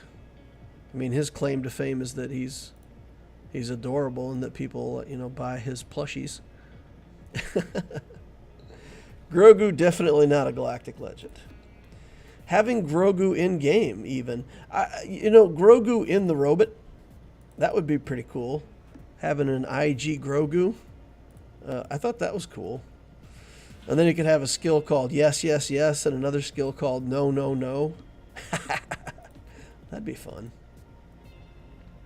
I would take Grogu as a character, but definitely not a GL. Yeah. A lifter for Sith Eternal would be nice.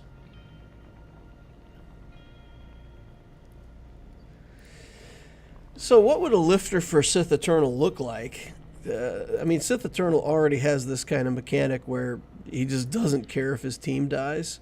And if they do die, they're not coming back. So it's kind of, I don't know, he's kind of limited on his lifter.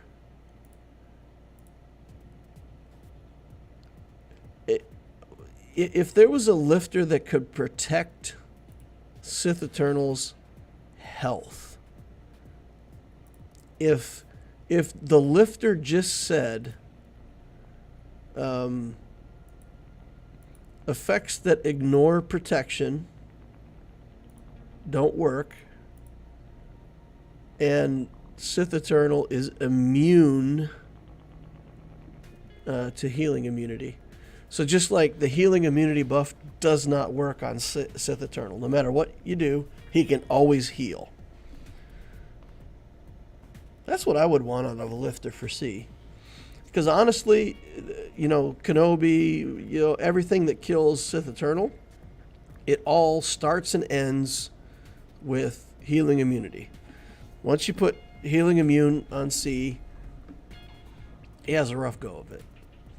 I already had third place, and this guy beat me in my payout time. So I almost feel obligated when people do that to just beat them back and let them know, hey, I'm playing in this time. Leave me alone. You can take fourth place or second. I don't care. But, every time you beat me, I'm going to beat you back. So people don't join in the fleet shards. They don't know when people's payout times are. So it's the only way I've found that you can discourage people from attacking you in your payout time. When they do, you just go back and beat them and let them know that you mean business.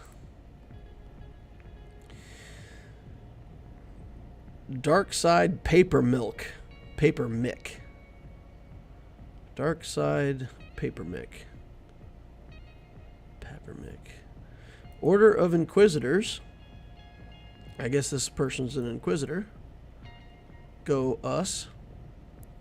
CDR Academy. Interesting.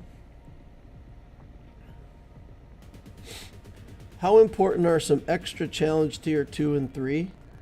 So if you say CT 2 and 3, meaning assault battles, it's want to have, it's not must have. If you don't do assault battles at challenge tier 1, you're going to struggle to find the injector parts you need for relics. Challenge tier 2 is really good. It's good to have those extra materials and loot from the challenge tier 2.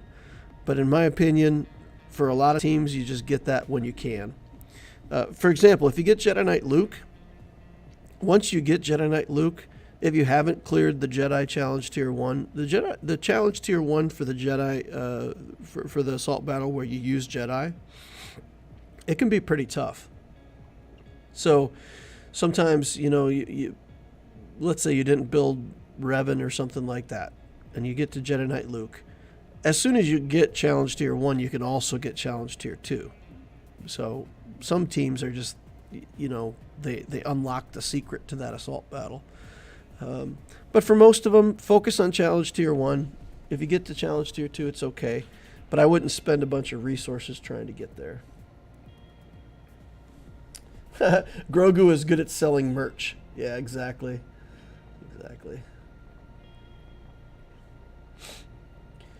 Captain Swag says he would like to see Vader as he was a year ago, with a "if no GL present" caveat. Yeah, so like the couple years ago meta where if you had Vader, once Vader got his rework, like there was this, this moment where after he was reworked where he could beat anything in the game, and I don't know. If he feels like troopers. To me, now, the Imperial troopers are awesome, but over time they've got less relevant because there's some teams that specifically counter their mechanics. There's, some other stuff that they're not as good against now because of the new mechanics. So troopers are always good. They can always do something in Grand Arena, but they're not as powerful as they once were. Vader's kind of the same way. Like there's always something he can do, but it's not like end game stuff. Man, back in the day, I used to be able to kill Jedi Master Luke teams with my troopers. Back when Dark Trooper first came out, I relocated my Dark Trooper on my main account. There were several Jedi Master Luke teams that I killed, GL teams with my Imperial troopers. If you get them fast enough and they're not subject to that, ability block and all that stuff. Who cares if you're ability blocked on your troopers, right? You just take a bunch of basic attacks, get a bunch of turn meters. So the next turn, you're not ability blocked anymore, and it's just go time. As long as Jedi Knight Luke doesn't get off the stun and stun everybody, in which case you lose everything instantly. But yeah, Jedi Master Luke, I think, used to not do that ability block skill as his first skill he would do. I think the cooldown one as his first skill that he picked. So troopers would work against him. That's fixed now. I would not take troopers in against Jedi Master Luke anymore. Give Darth Vader a nasty Omicron. Something that as units die to boost his stats. That would be cool. I would love... Ethan says they would have to make a lifter that couldn't get soloed in a C mirror match. But see, I don't mind that. Because, in my opinion, your C doesn't go on defense anyway, right? If you look at the Finalizer fleet, if you take the Finalizer on offense, you control the matchup, you put it in against the fleet that it can beat, it's an insanely powerful tool. It beats Executors, Negotiators, Malevolence. Literally, I think you can beat everything in the game reliably with the First Order fleet, except the Leviathan and Profundity. So if you have it on offense and you're using it and controlling the matchup, it's a winning fleet. If you put it on defense, it loses to everything. The AI doesn't know how to play it, and it just loses to everything. Sith Eternal, I feel, is the same way. As an offensive character, C can always kill some important team. Like, there's something good that C can always do on offense. But on defense, he's just garbage. I'm fine with that. I'm absolutely fine with that. And if Leia turns out to be the same way, where she's a powerhouse on offense but just isn't that good on defense, I'm fine with it. I'm fine with it. But if you build a Galactic Legend like that, then that Galactic Legend needs to be able to do its job. And that's the problem with C right now. He's a Galactic Legend that's good on offense, that's supposed to be able to kill stuff, but he doesn't kill anything. He loses against Jabba, he loses against JMK, he loses against some SLKR teams on defense. It's hard for him to beat Rey with Ben Solo in the team. We've done it a couple times, but it's dicey. Takes some dancing to get through. But yeah, so if you're gonna make a Galactic Legend like that, like a fleet-like finalizer, it has to stay relevant. It can't be that suddenly all that C is good for is beating Malgus teams and gas teams, and like you can beat their best non-GL team. What's the point? What's the point in having a GL if he can't do his job? So for me, the C lifter needs to be something that brings back his offensive pop, where he can beat Jabba, he can beat JMKs on offense with his lifter. You put him on defense with his lifter and he still loses because he sucks on defense. I'm fine with that. Fine with it. And if C got his mojo back on offense, he would be a lot better for mid-game players to build if they could get access to the lifter. But he would still be, I think, the 8th place GL for a new player to build. All right, let's take a look at characters and ships. 3.3 in ships, 4.7 in characters. Galactic War Battles won 28,000. 6 years playing. Almost 7. Oof. Long time. All right. We see a 4-star Executor. For anybody who doesn't know, the Executor with EGG in the middle like egg is actually a Pokemon. So for whatever reason, when I see Executor, I think of the Executor in Pokemon. Negotiator, Malevolence, Chimera, Endurance. Got a lot of capital ships. No Profundity, no Leviathan, and only a 4-star Executor. Interesting. If he has that on defense, we might be able to poke at it with our Malevolence and maybe have some success. 4 Galactic Legends, Jabba, Luke, Rey, Sith Eternal. Interesting. Revans and Malak are in here. I don't see Malgus. Don't see Malgus yet. And it looks like just about all of his relics are just requirement relics. Did he? What did I miss? Oh, okay. Working on Kenobi, I guess.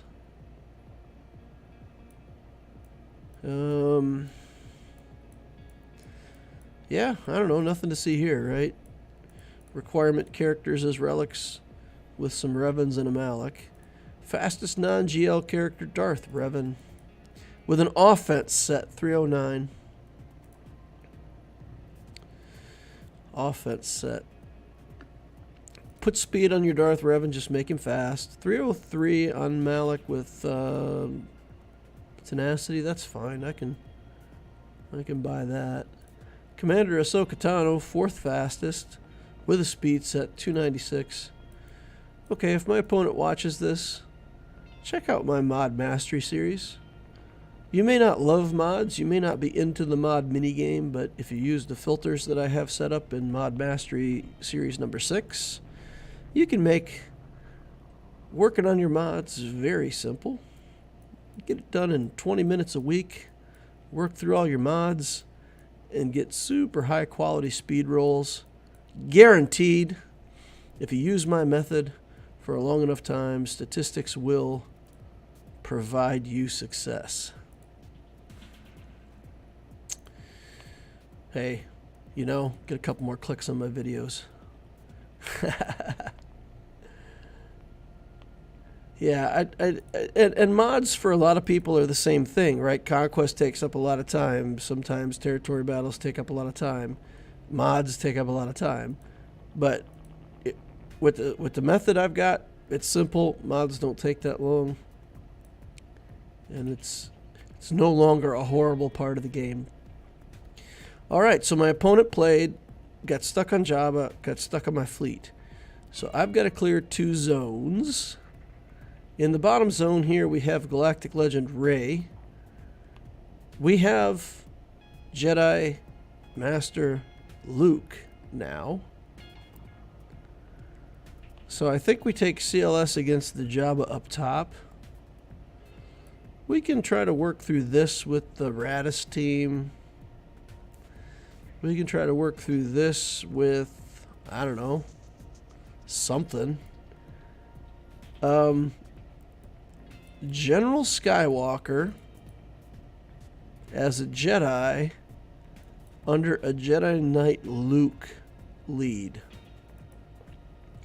I gotta say, that team looks pretty awful, but the damage is for real. You got Luke, Gas, Cat, Ahsoka assisting. So it's not a great team, but man, there's a lot of damage in there. I don't know. We only have to clear 1 zone, y'all. Or 2 zones. We got to clear 2 zones. So if we can get through Jabba, get the ships, get through ships. Oh my goodness. We've got a Traya team here. No Savage, but a Traya team. Ugh. This is brutal. All right, let's see if we can get through this with CLS. Start there. If that doesn't work, or we're pretty much done with the done with the GAC in a hurry. Let's see. So we got a Wookiee here, but it's Wookiees use a special ability, they stun. So it's not really what we wish we had. We just got to rely on his mods being bad enough that this works, I guess. Maybe we just want something with more damage. Armor penetration, crit damage, offense. Nope, never mind. That's about all the damage we can get, huh?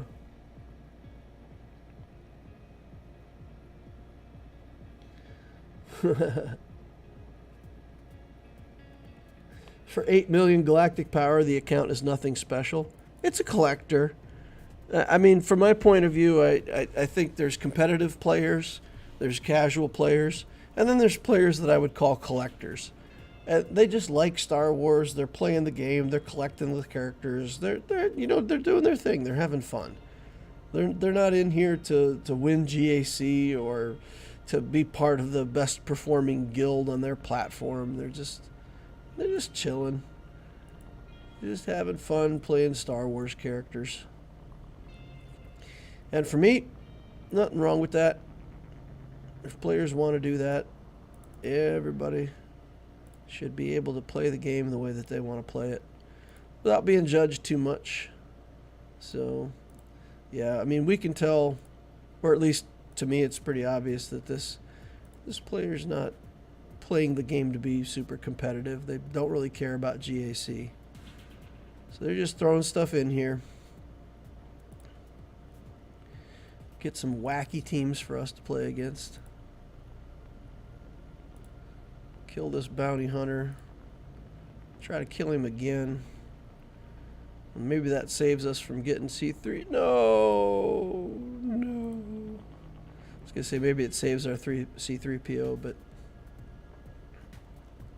then immediately there was enough damage. Jabba's about to get to the alt. Somebody's going to get eaten. Oh, man. Come on, guys. Come on. Oh, no. We lost another character before somebody gets eaten. It's game over. Whichever one of these characters that he chooses to eat, no matter who it is, we're done. Yeah. Yikes. Defeat.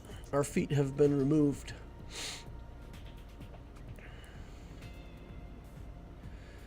Okay. So,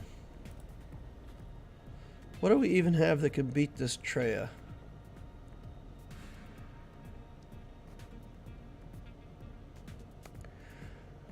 What would beat this Treya? 501st?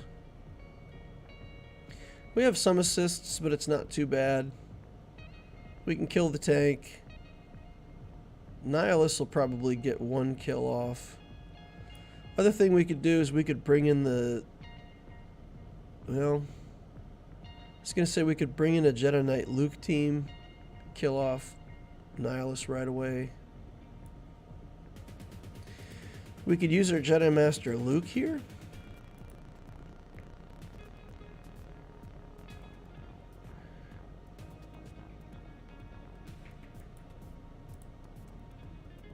Probably need Luke to get through the Jabba though, right? So if we have to use Luke here, what does that mean here? Radis, too many assists. I don't know, 501st seems like about the best thing that I have. It's not fantastic, but I think it at least gives me a chance to whittle down a few characters, then maybe I can come in and clean it up. Let's give myself a whole bunch of bonus health and protection. And then we just got to run circles around him and try not to do too many assists. Stay alive. Probably get the sacrifice off. It's fine. Actually, I want the sacrifice. So if we don't get the sacrifice, it's fine. If we do get the sacrifice, it actually makes it easier for us to do what must be done. No assists yet.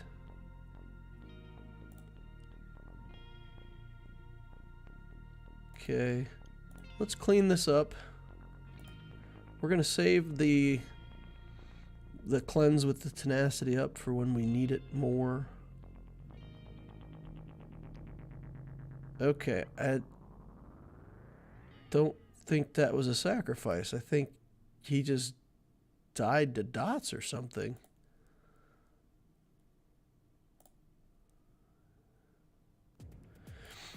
If he just died to dots, that's bad for us. I don't know how to look. I don't know how to see if that's what happened.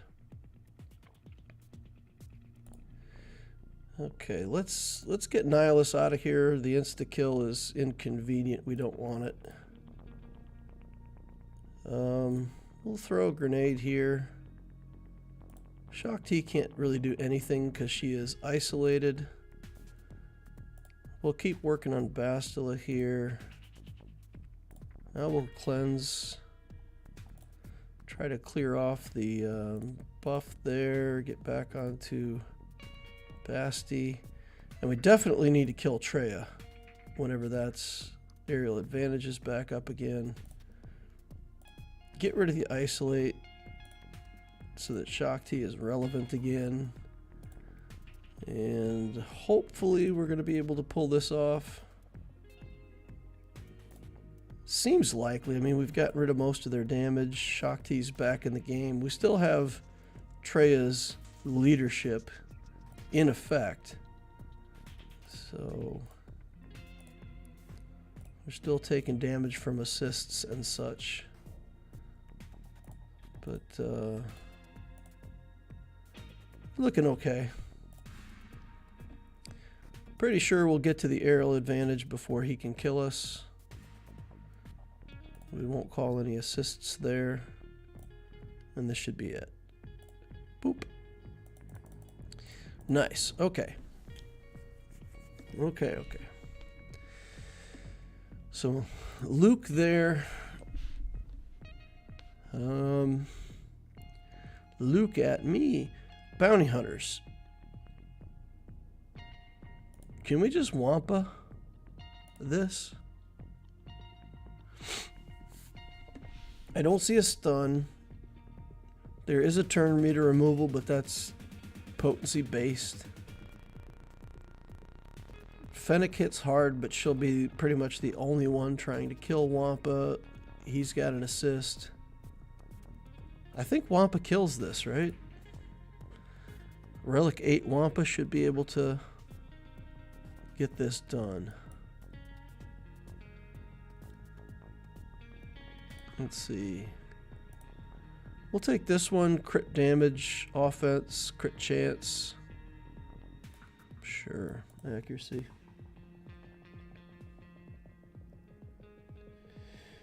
Greedo has an unresistible stun under a certain amount of turn meter. We should be okay though. Even if we get stunned, like, it won't be able to hold us down for the whole game, right? That's the key. As long as we get turns. Okay, so there was the assist, and this is probably the biggest risk that we have right here, because the assist was done, the stun is down, Fennec gets to go again. Oh man. Oh man, we got ripped in half, guys.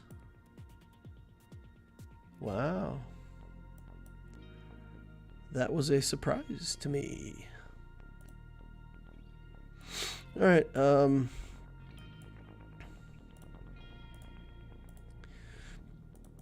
wow, that really was a lot of damage. That really was a lot of damage. Huh. Okay, well, learned something there. Stun counts as toppled for Aura Sing. That wasn't the dangerous part. Yeah, man. Yikes.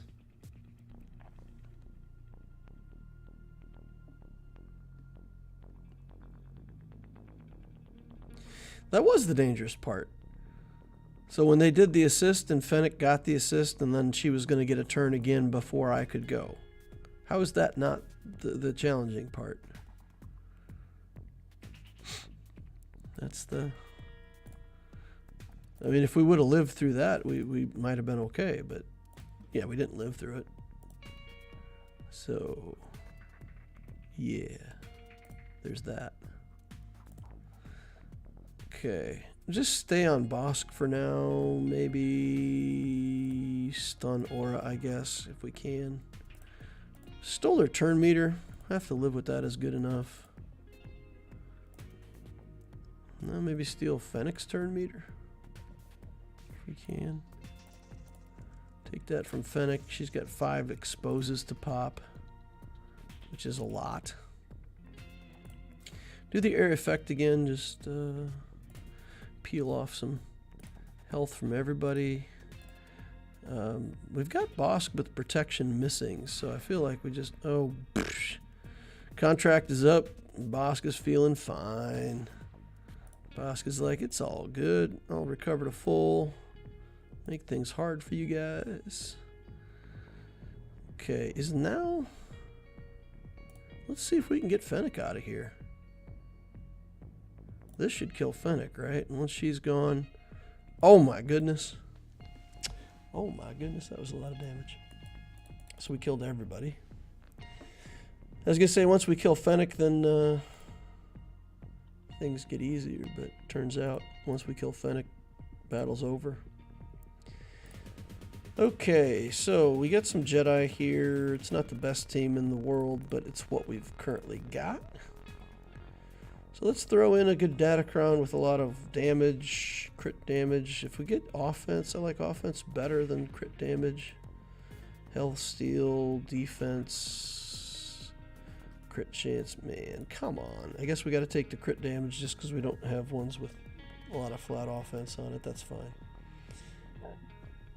Could have also looked for protection. I think we just put it in auto, right? Like, just, what do we got to do here? Kill Do we even have to kill Chrysanthemum? Probably.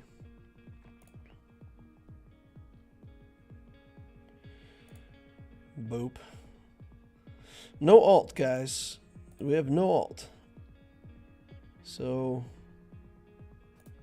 whatever happens here, there's no point where we can rely on the alt to get us through. Let's just put it on auto and see what the AI wants to do here.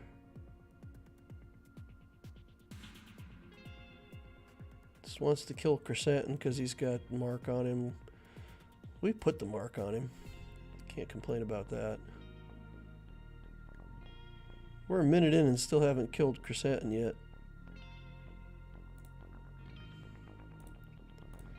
All right, let's get this done. Let's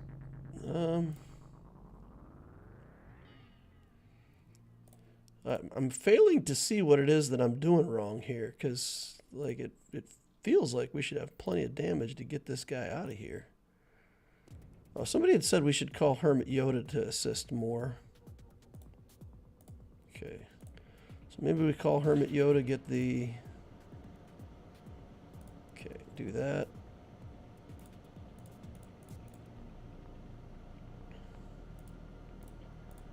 Call Luke. Just call Hermit Yoda. Swing it around to Old Ben. Call Hermit Yoda for turn meter. I don't know if that's doing anything. Good Lord. We are not getting this done. Just basic, because he does like ridiculous amounts of damage to tanks, right? Okay, we're on Java. Let's just put it on auto and let it run, because 2 minutes and 40 should be enough. Better be enough.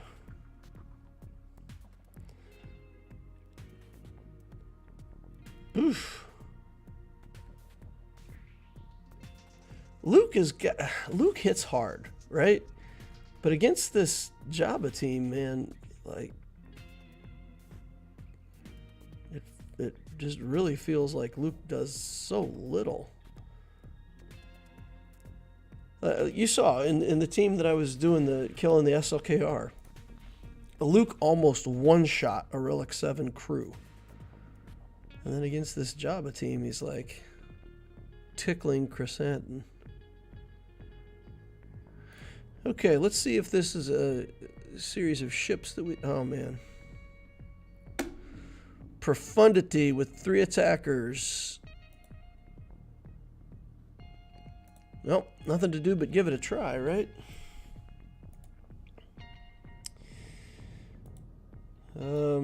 Yeah, I think this GAC is going to be a loss, folks, because if we get hung up on this Executor, we're not getting through the bottom zone. We're not going to get as many banners as he got. So he's going to win on efficiency, and we're just going to be done. Alright, this side, this is not promising. If I had Ebonhawk in this account at all, this might be a legitimate thing to do. But with no Ebonhawk, well, I don't know. Maybe I should have brought in the Imperial tank as a reinforcement. Let's see. We can't even stun anybody because of the tenacity ups, right? So that's just a no-go. Cleanse and, you know, stuff. We'll target the Xanadu blood. Get some buzz droids on the only way we can at this moment. Okay, there goes the Sun Fac. We got Fact. We'll be able to kill this Xanadu blood here, I think. Should be good for a kill.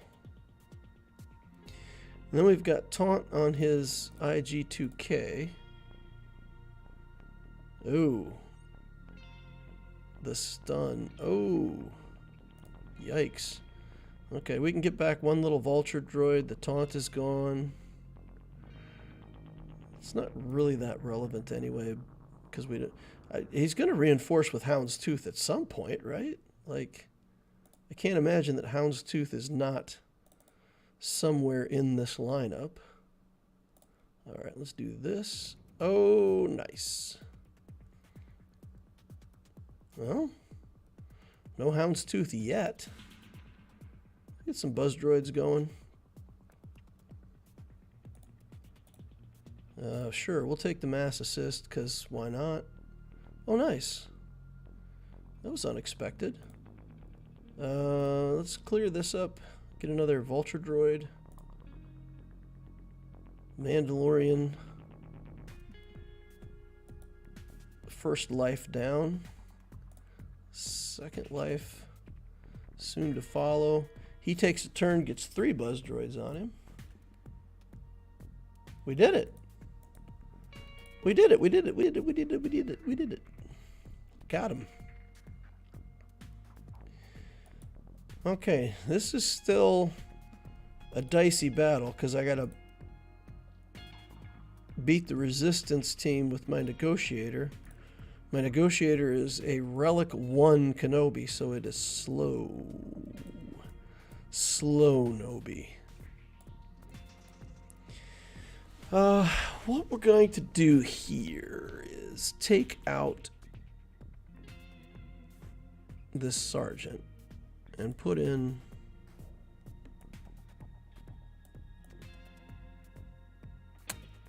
and we're going to put in a first order. We've got a Relic first order silencer. There could be a scenario where that's good. Bringing in that tank I don't think is ever going to be good for us in this scenario, right? Let's try. Well, you know what? I don't think we're going to... Well, let's see. We could put together a Home 1 cleanup fleet, because some of these ships are okay now under Home 1. Okay, fine. We'll leave in the Galactic Republic tank. And if we have to clean it up, we will.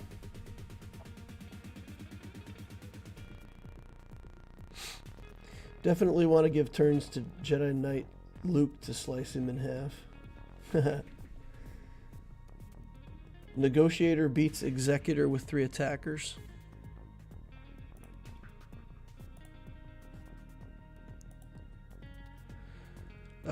Don't you need something special in the team to do that though?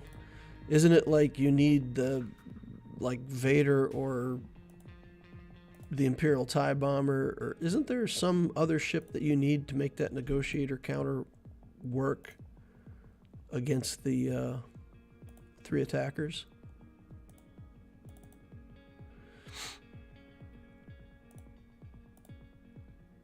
I mean, maybe not. Maybe I'm misremembering.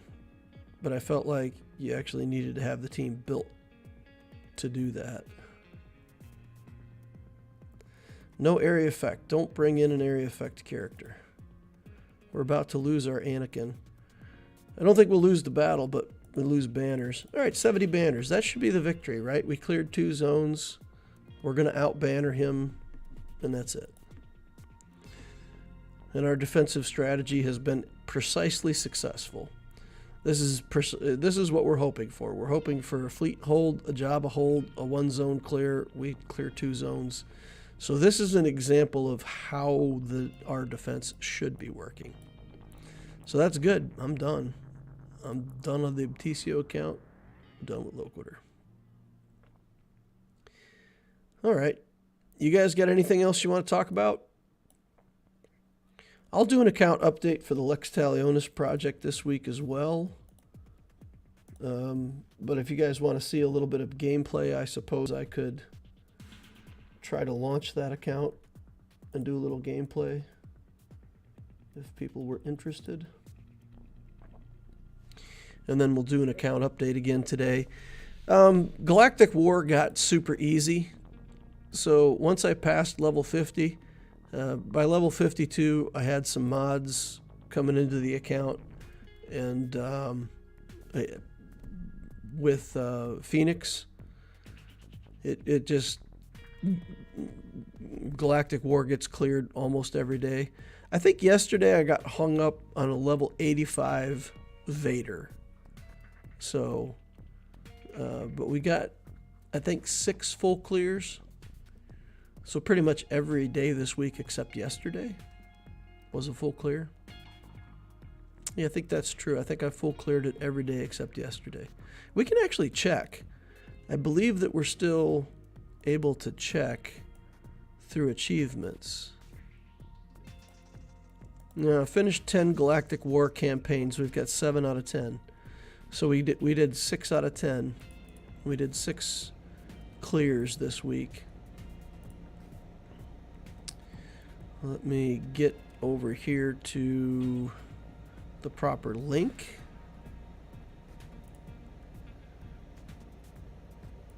And get that account put up here.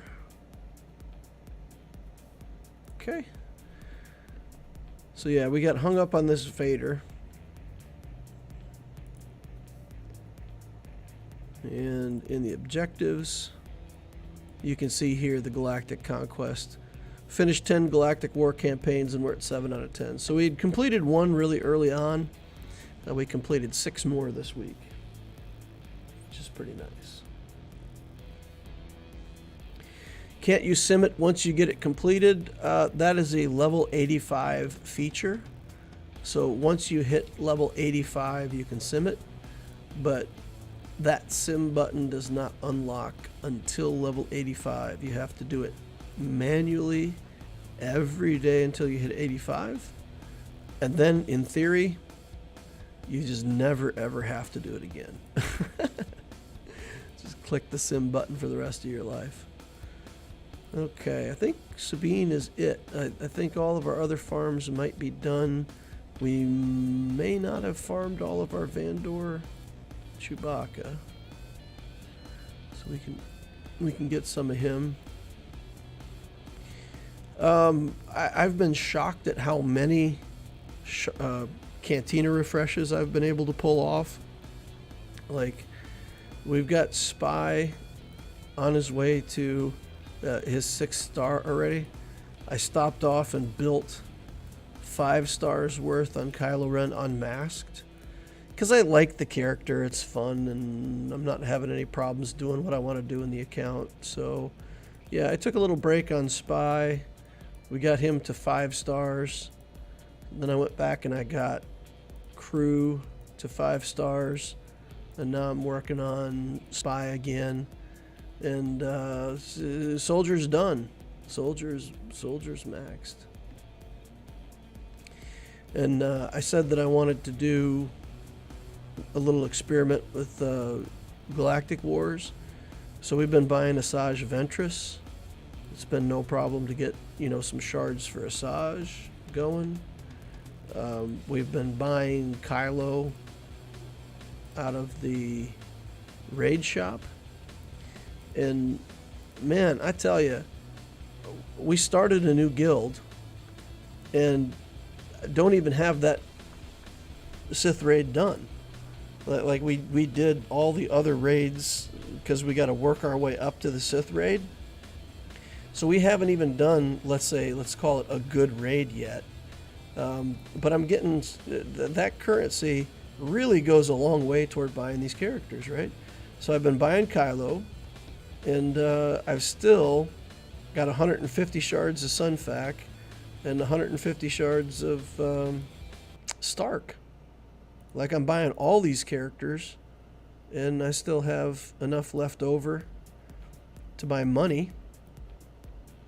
And we've got another raid about to expire. Payout, whatever you want to say. So let's go take a look at that. So the moral of the story is the early game feels so much better now. It feels so much easier. Like we're getting access to the stuff that we need early on. We're not stressed for currency. Even with leveling up characters, we can go in here, we can buy this money. I haven't been buying a lot of gear. I've bought a few holo projectors, and I'll continue to buy a few holo projectors out of here. I'm not on to buying Carbantes and all that stuff yet, but yeah, just some holo projectors. That's tempting to buy. 2,200. I still have 10 more purchases to make on characters over time, right? So we can get 3 more shops. If I buy 3 characters at a time, that's 600 each time I get a shop refresh. I'll have 3 more shop refreshes. And then this raid is going to end in 22 hours. So by tomorrow, when I'm out of that currency, we will have done a normal Sith raid, and I'll be getting 6,200 more and buying more characters. So I'm building 3 characters out of that shop and buying credits, and it's fine. There's money left over. It's crazy. So good. Been playing my squad arenas. We're hovering up around 1,000. Sometimes we can get up over 1,000. Sometimes we get knocked back down.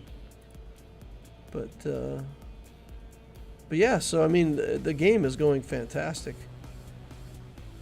We had some problems with the mod challenges, but once I got some 4-dot defense mods going, it was easy to finish out the 3rd tier of the health mods.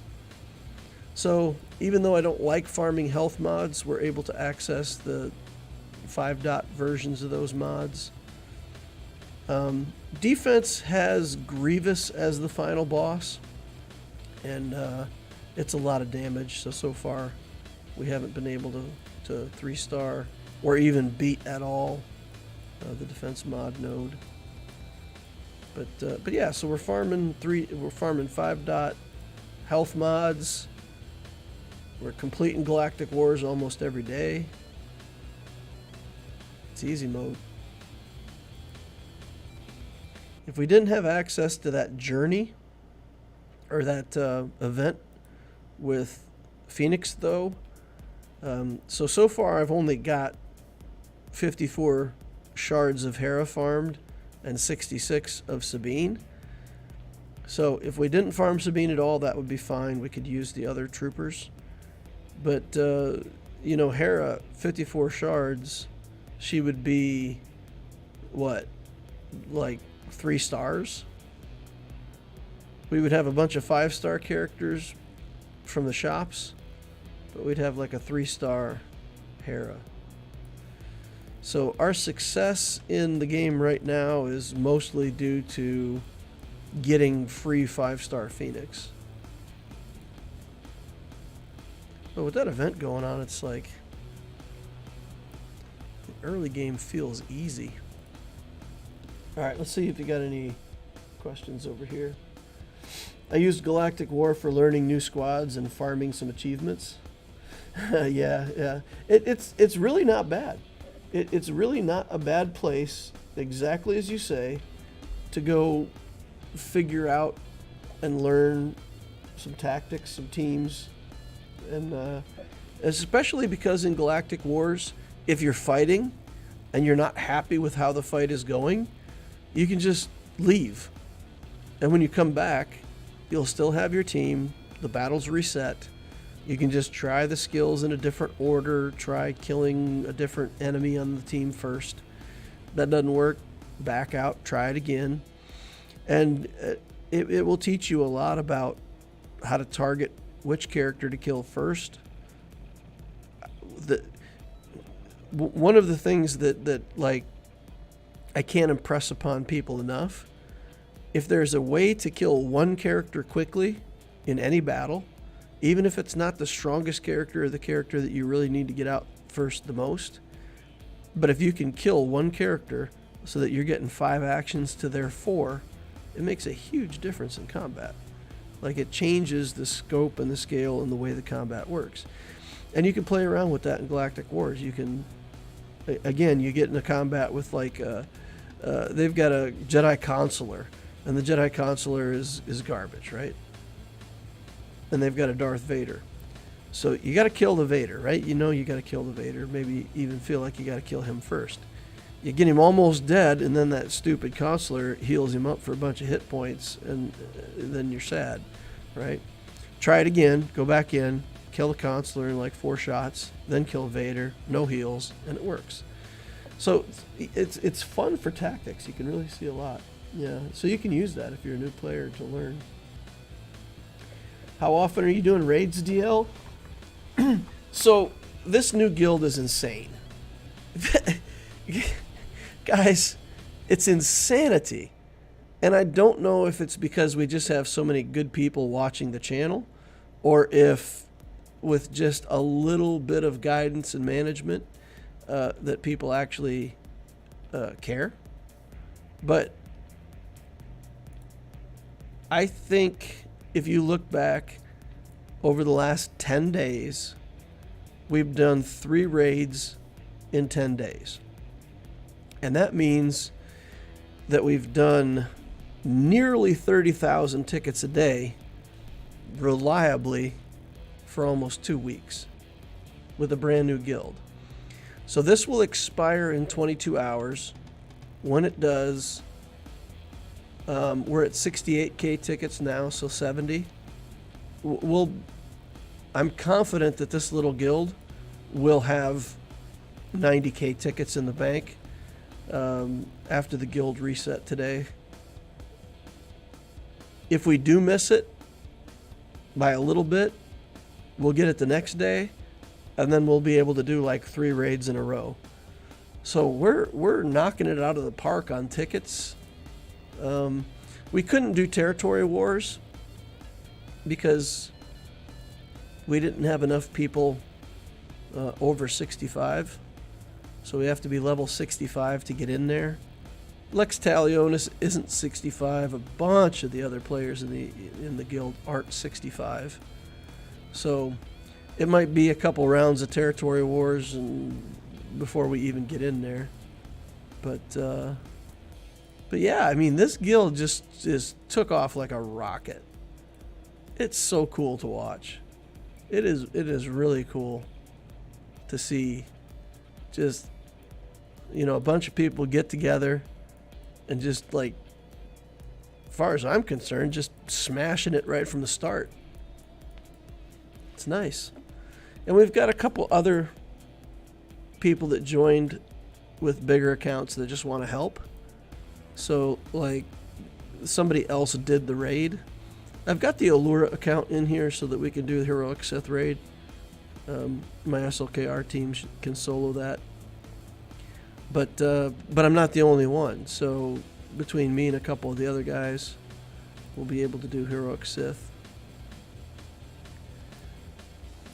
Yeah, so the guild has been amazing. The folks that volunteered to help lead it are doing a great job.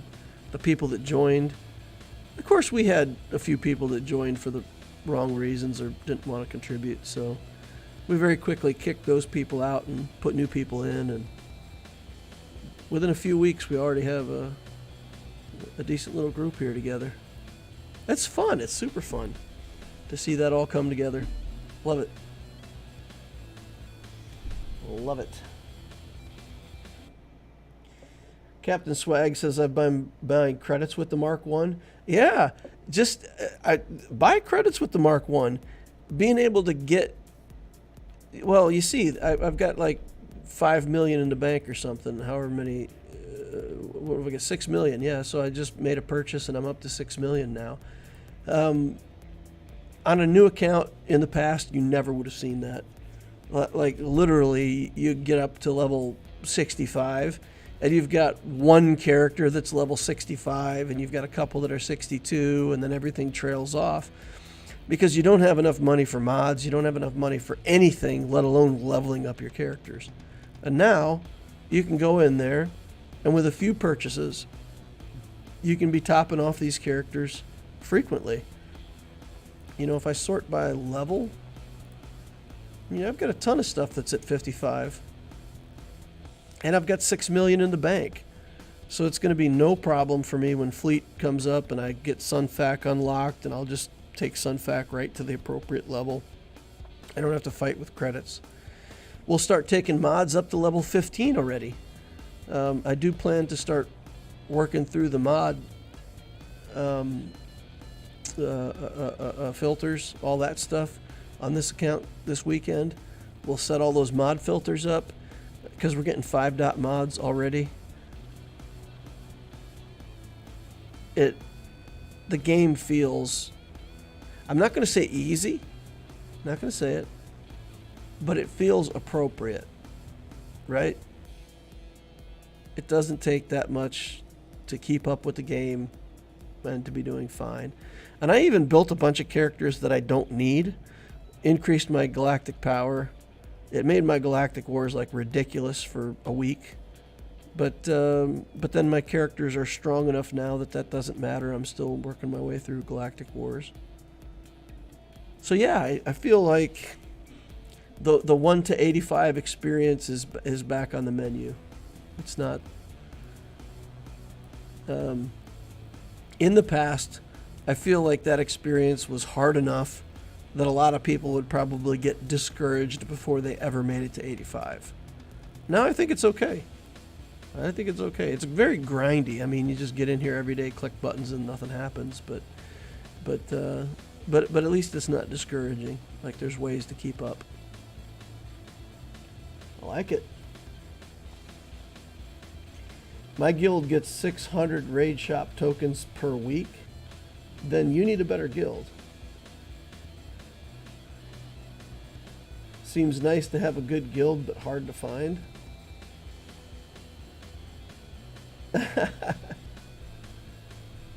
I don't know. It feels really weird to me right now because I honestly think that there are other little guilds like this out there, and even if there's not, I think that I've proven that you can build one pretty quickly. If you're a new player and new to the game and you like don't have an anchor account, it's harder. But yeah, just go onto the Discord, Loquitur Discord. Link is in the description down below. Within my Discord, there's a link to a guild recruitment Discord, and if you go over there, you can almost always find what you're looking for. So if you're an under 85 player and you're just looking for a guild to land and participate in heroic Sith raid, you know, low commitment, low expectations, just starter guild, they're out there. They're not that hard to find. So go hook yourself up with a guild that can get you some raid tokens for sure. Crew goes in the Seer team. Should also Cantina him, and you'll get a ship as well. Yeah, I mean, you should Cantina him. Yeah, so there's 2 different characters, right? I don't know if maybe that's not clear from the squad or what. But yeah, so we've got Kylo Ren unmasked here, who we're farming out of the Cantina. And then the old school Kylo Ren with the mask on is the one that we're shop farming out of the guild. So he doesn't come from a shop anywhere. He is Cantina only as far as I know. Oh, he's on a hard node. Okay. Well, I'm certainly not going to farm him with this energy. That would be a colossal waste, right? If you're going to farm him, he's on the same node as his ship. And when a character is on the same node as his own ship, you don't go to a different node to farm him. You farm him off the node that has his ship. So yeah, it's always going to be a Cantina farm with Kylo unmasked. I don't think there would be any reason to farm him anywhere else. Seer Junda taking a long time to get. I probably farmed her 3 or 4 days where I got 0 shard drops. So I'm statistically on the low end of things, and it's taken a long time to get Seer. But I really want to get her to 3 stars. and maybe I'll, depending on where that spy gets to, right? Because we want spy in good shape for level 70 level 60 when we start Fleet Arena. We want spy in good shape. But then after that, I think if we can get her built, get him, maybe the 3rd star is important on him, I don't know. But then just basically build these 3 characters and have them be as strong as they can be for the relevant level, and just see if having these characters in at low level, if we can tank, taunt, survive, and if this team is like better than Phoenix. So I'm definitely going to do that experiment, but obviously it doesn't do me any good until Seer gets unlocked. And at this rate, I mean, I feel like last week in the update I might have had 16 shards. So I think a whole week of farming I got 4 shards for her. So yeah, hopefully next week we'll have her done. We should have Kylo to, let's see, can we get him to 145? That would put me at 5 stars, right? So the target would be to have all these characters at 5 stars. Maybe we'll have him at 6. And then just to see what that team can do compared to the Phoenix. And then we'll work on this Mon Mothma team. And then kind of see how that can do compared to the Phoenix. So I'm definitely going to be doing some experiment with this Lex Talionis account. See what we can discover that might be useful and relevant for the rest of our community. Thundy says, heck yeah, I've been so pleased and proud of Legio Lex Talionis' commitment to the game. Yeah, Thundy, it's amazing, isn't it? It really is amazing. Captain Swag says, we're doing 1 heroic Sith raid a week. Do you have any spaces? Captain Swag, I think we do. I think we're at 47 out of 50 right now. Check with the leadership over, again, if you join my Discord, there's a single channel in there called Legio Guild for new players or something like that. Just go into that channel, ask the leadership if there's an open slot. If there's not, then you can get yourself on a list and be one of the people that gets invited if something opens up.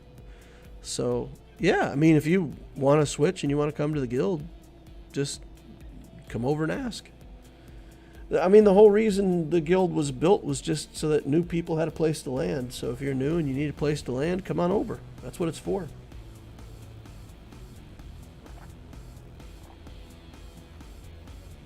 And having the Allura account there is going to be fun.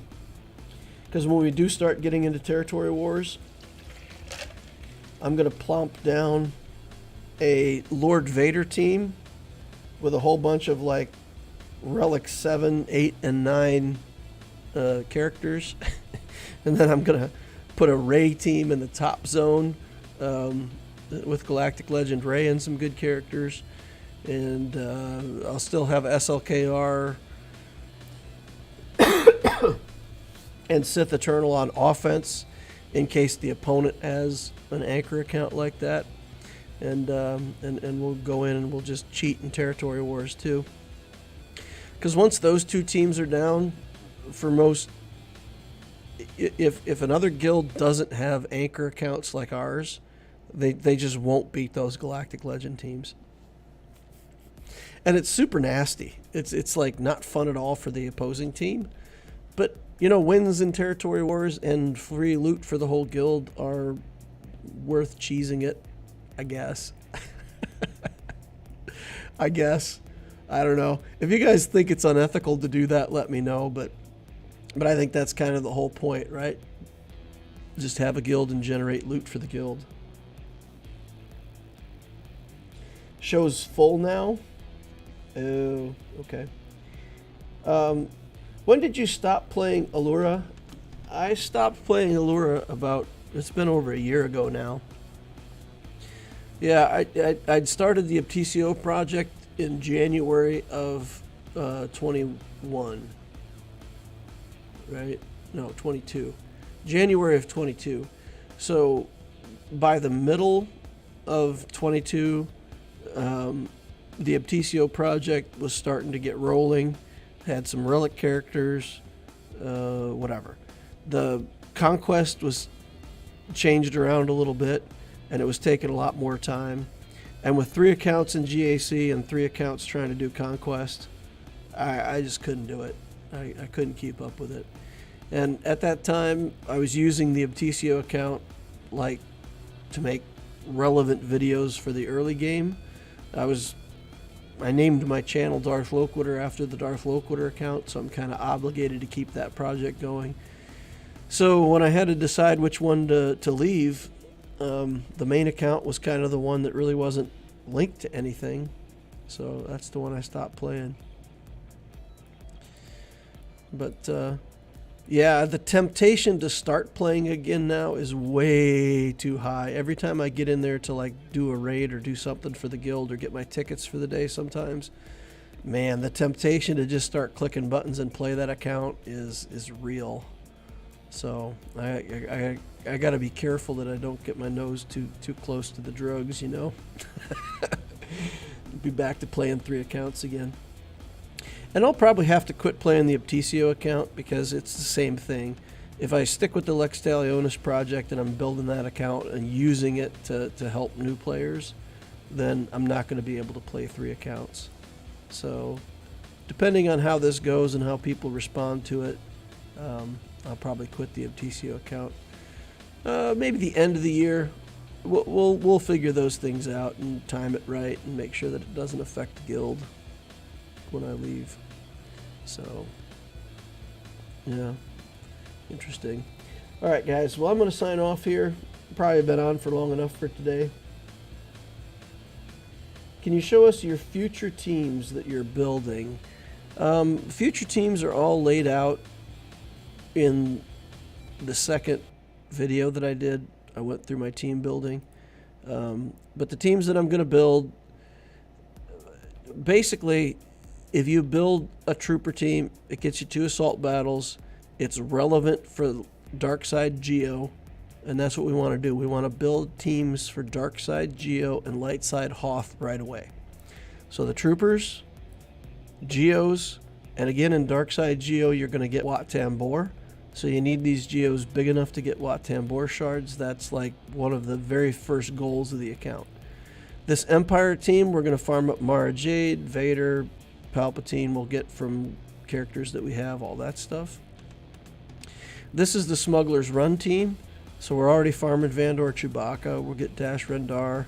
We'll buy Han Solo and Chewbacca from that raid currency. They're more expensive. They cost 700 per purchase, but it won't be a problem. We'll get those characters.